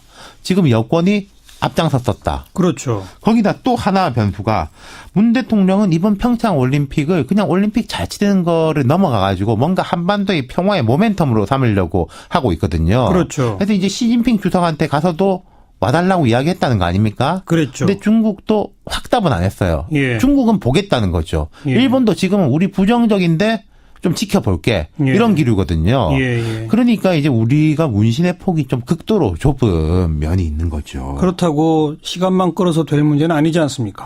그렇죠. 이제 문 대통령이나 지금 외교부나 같은 경우에 예를 들어 위안부 할머니하고 스킨십을 많이 쌓아놓고 신뢰관계가 있기 때문에 어느 수준까지는 좀 이제 양해를 해주시는 게 있을 거예요. 예. 하지만 이게 어떤 이제 계속 길어질 수는 없는 것인데 어쨌든 제가 생각할 때는 한 평창 올림픽 때까지는 이대로 가지 않을까 그런 느낌이 듭니다. 사실상 한일 간 그 위안부 정부 간 지난 정부에서 있었던 그 정부 간 합의는 지금 이행이 안 되고 있잖아요. 사실상은. 그렇죠. 근데 이제 일본에서 볼 때는 합의했는데 한국이 해야 될 일을 안 하고 있다. 그렇게 주장을 하는 거죠. 지금 상황에서 그렇다고 과거 그 재단 만들어서 돈 주고 하던 거를 문재인 정부가 할 수도 없는 거예요. 그러니까요. 이제 일단 동결시켜 놓고 있는 거죠. 그게 평창 올림픽의 복합적인 다차원 방정식이다. 네, 그렇습니다. 수고하셨습니다. 감사합니다. 윤태권 실장이었습니다. 시사잡기 1부 마치겠습니다. 잠깐 뉴스 들으시고요. 7시 5분 2부에 다시 뵙죠. 오늘 하루 화제가 된 뜬 뉴스들부터 정리해드립니다. CBS 김현지 기자 안녕하세요. 네, 안녕하세요. 네, 첫 소식은요. 고인에 대한 돈 없는 조롱입니다. 사흘 전 스스로 목숨을 끊은 샤이니 멤버 종현의 발인이 오늘 오전 치러졌는데요. 많은 동료 연예인들과 팬들이 슬퍼하면서 그를 추도하는 와중에 그의 죽음을 조롱하는 글들이 다수 올라오. 여러분 안녕하십니까? 정관용입니다. 국민의당 오늘 문을 걸어 잠근 채 진행된 당무회의에서 전당원 투표를 의결했습니다. 통합의 파트너인 바른정당 하태경 최고위원 연결해서 그쪽 이야기 좀 들어보겠고요. 오늘 하루 종일 뜨거운 논란을 몰고 온 이른바 문바 논란, 문바가 미쳤다라는 글을 블로그에 올린 단국대학교 서민 교수 직접 연결해서 무슨 이야기인지 들어보겠습니다. 7시 5분 시작되는 2부 정치 토크 마련합니다. 임종석 실장의 아랍에미리트 방문과 관련된 논란, 또 한미연합 군사훈련 연기 문제에 대해서 더불어민주당 박용진 의원, 자유한국당 백승주 의원과 이야기 나눠보겠고요. 한국에서 아파트에 산다는 것의 의미는 무엇일까요? 이번에 가치 있는 아파트 만들기라는 책을 펴낸 한국학중앙연구원의 정헌목 교수 초대해서 흥미로운 이야기 함께 들어봅니다. 잠깐 광고 듣고 출발하죠. 국민의당은 오늘 당무위원회를 열고 바른정당과의 통합에 대한 전당원 투표를 하기로 의결을 했습니다. 자, 통합의 파트너인 바른정당은 어떤 입장일까요? 하태경 최고위원을 연결합니다. 안녕하세요. 예, 안녕하세요. 네. 하태경입니다. 바른정당은 다 찬성입니까? 예, 11명 의원 우리가 모여서 아침에 의총을 했는데요. 예. 만장일치로 강력 찬성입니다. 그러니까 이탈하시는 분 아무도 없어요? 한 사람도 없습니다. 여기에 올인입니다. 자유한국당에서는 바른정당에서 추가 탈당해서 자기네 당으로 올 사람이 있다고 계속 주장하던데요. 아마 거기는 자기들 걱정 앞으로 해야 될 겁니다. 예. 네, 우리가 지지율 더 높아질 테니까요. 네. 이제는 아마 공수가 바뀔 겁니다. 네. 자, 100% 전폭 찬성하시는 이유는요? 이제는 병든 야당이 아니고 건강한 야당이 필요합니다. 그리고 말귀들을 못 알아듣는 야당, 말이 안 되는 야당이 아니라 말이 좀 되는 야당이 필요합니다. 그래야 지금 한국당은 완전히 병든 야당이에요. 예. 그러면 정치가 병들고 대한민국이 병들고요. 이게 건강한 야당으로 바뀌어야 정치가 건강해지고 대한민국이 건강해집니다. 예. 그래서 지금 통합이 안 되고 바른정당 국민의당이 각계약진을 하면 바른정당 국민의당이 소멸할 수가 있어요. 네네. 그렇잖아요. 지지를 받아야 되는데. 그렇죠. 근데 물론 우리가 통합 과정도 잘 안 되고 하면은 실패할 수도 있습니다만은 그래도 통합 과정을 성공적으로 국민들의 박수를 받으면서 잘 해 나가면은 예. 한국당 병든 야당을 대체하는 정말 건강한 야당이 탄생할 수 있을 거라고 봅니다. 예. 방금 언급이 그 통합 과정이 잘 국민들의 지지를 받으며 이런 말씀을 하셨는데 바른정당은 하태경 최고위원 말대로 100% 뭐 전폭 찬성이지만 국민의당은 지금 겉에서 볼 때 쪼개질 것 같지 않습니까? 어떻게 보세요?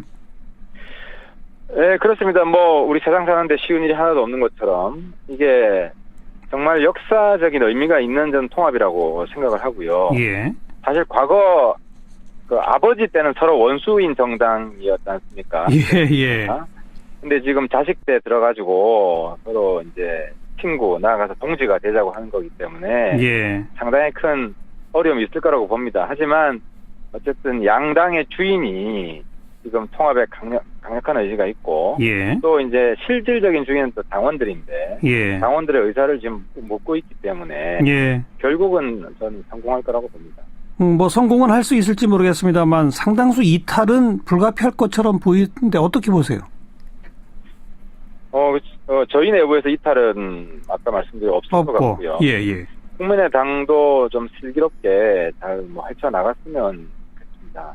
그리고 어차피 정치를 오래 하신 분들이기 때문에 지금 반대 지정에 있는 분들이 예. 이 역사의 큰 흐름에 저는 같이 할 거라고 생각합니다. 예. 그 박지원, 천정배, 정동영 이런 분들이 반대하면서 내거는 가장 큰 이유는 결국 안철수 대표나 뭐 유승민 대표 이런 사람들이 대통령 하고자 하는 꿈 때문에 자유한국당 쪽하고도 결국은 연대해서 신3당 합당처럼 얘기를 해야 되는데 아무도 못하는 거예요. 그래서 저라도 하겠다 생각이 들어서 글을 썼습니다. 문 대통령 극성 지지자들 문바. 근데 이분들이 낚싯배 사고 이번에 기자 폭행 등등에서 보인 반응이 도를 넘었다. 네. 도를 넘었다고 평가하시는 구체적인 근거는요? 어쨌든 폭행은 기본적으로 나쁜 일이고요. 예. 근데 저는 세상에 맞을 만한 일이라는 게 있다고 생각하지 않습니다. 그냥 폭행은 그 자체로 나쁜 것이라고 생각하는데 예. 기자가 맞아서 크게 다쳤다. 그건 예. 당연히 중국을 욕하고 그리고 이제 우리나라가 항의를 해야 되는데 근데 어떻게 기자들을 욕을 하면서 잘 맞았다 아니면 뭐 어떤 분은 또 정당방위라고까지 얘기했지 않습니까? 아하. 그런 걸 보면서 이거는 도저히 제 상식으로는 납득이 안 갔어요. 그래서 저는 이제 이런 것들이 어쨌든 문재인 대통령의 지지율을 점점 떨어뜨리고 앞으로 해롭게 될 것이라는 그런 이제 위기감을 느꼈죠. 그러니까 문바의 존재가 문 대통령에게도 전혀 도움이 안 된다? 그렇죠. 왜냐하면 사람들이 이제 대통령 싫어하게 되는 계기가 문바들의 극성 때문에 질려서 싫어하게 되는 경우도 되게 많이 봤거든요. 아하. 특히 이제 민주당 경선 때가 이제 그때도 그랬었는데요. 예. 뭐 사실 뭐 안희정 지사나 이재명 시장 같은 경우도 굉장히 훌륭한 분들이고 존경할 만한 분들인데 예. 문바들이 그들마저 적폐로 몰면서 욕을 막 해대했어요. 네. 그래서 그때 이제 그분들 지지자들이 뭐라 그랬냐면은 나 진짜 문재인 대통령 후보가 돼도 안 찍겠다는 분들이 좀 많이 있더라고요. 실제로 안 찍진 않았겠지만 예. 다른 후보 지지자들에게 상처를 입히는 그런 것이 너무 당연시되는 것 같아요. 이분들은. 네. 더 놀라웠던 건 이거예요. 네이버 같은 그런 포털 사이트에 검색어 조작을 하고 있어요. 그리고 그거에 대해서 문제의식이 없어요, 전혀. 그러니까 검색어 조작을 어떻게 한다는 거죠? 어떤 문재인 대통령에게 불리한 기사가 나잖아요. 예. 그러면 해당 사이트 URL을 딱 링크를 하고 예. 자, 이리로 가서 댓글 조작하자고 얘기를 하면 또 우르르 몰려가서 조작을 합니다. 근데 그 중에서 일부 문바가 이렇게 말해요. 야, 이건 좀 너무 심하지 않느냐. 이게 국정원하고 다를 게 뭐 있냐 그랬더니 예. 이건 당연히 해야 되는 일이고 우리가 그러니까 왜냐하면 저쪽 보수도 이걸 하는데 우리라고 하지 말아야 될 게 뭐 있냐. 예. 이런 식으로 정당화를 하는 거 보고 너무 막 무서운 거예요. 그리고 이게 진짜 얘네들이야말로 민주주의의 적이구나 생각이 들었어요. 근데 이제 그 문바의 문제점을 이제 통탄하는 분들이 좀 계신데, 이제 제가 존경하는 어떤 교수님 만나서 이제 문바에 대한 얘기를 하다가 보니까, 예. 그분은 저보다 더 문바를 걱정하더라고요. 예. 그래서 제가 이제 말씀드렸죠. 선생님 그러면 글이라도 한번 쓰시죠 그랬더니 무섭대요. 무섭다. 네. 그래서 이 글은 내가 써야겠구나 이 생각을 했습니다. 예. 언론, 학자, 정치인들마저 문바가 무서워 눈치를 보는 판국이니 문바야말로 민주주의를 유린하는 주범이라고 해도 과언이 아니다. 이런 글을 그래서 쓰신 거로군요. 네, 맞습니다. 왜들 그렇게 무서워한다고 보십니까? 일단 언론사에 근무하시는 분들은 일단 뭐 자기 구독 부수가 떨어질까봐 문바와의 싸움을 피하게 되고요. 예. 그리고 교수들 같은 분들 중에서는 의외로 멘탈이 되게 약하신 분들이 계세요. 예. 사소한 비판에도 견디지 못하더라고요. 예. 근데 저는 예. 멘탈이 정말 강해요. 그래서 제가 쓰는 거죠. 네, 네. 이처럼 아주 독특한 색깔로 지나치다고 지금 표현하신 강한 충성도를 갖게 된 그런 이유나 배경이 있다고 보십니까? 제가 생각하기에는 그게 갑자기 이제 노무현 대통령 예전에 이제 돌아가시고 뭐 그랬던 것들이 다 이제 기자 때문이라는 그런 잘못된 믿음이 이제 정설처럼 퍼지기 시작했어요. 그러니까 우리가 노무현 대통령을 못 지켰으니까 문 대통령이라도 지키겠다. 예. 이런 생각을 하고 갑자기 이제 기자들을 공격하기 시작하는데요. 예. 정말 이해할 수가 없죠. 좀 이해하기 힘든 멘탈인데 그거를 제가 어떻게 이해하면 될까 했는데 잘 이해를 끝내 못했어요. 예, 예. 지금 그 글을 쓰시고 나서 댓글이 또 어마어마하게 달렸습니다. 네. 서민 교수 기생충만 보더니 기생충 같아졌구나 뭐 예컨대 이런 식인데. 네. 어떻게 보세요? 그 댓글에 대해서는? 그 댓글이 제가 쓴 글의 논지를 반박하는 거는 별로 없고요. 주로 이제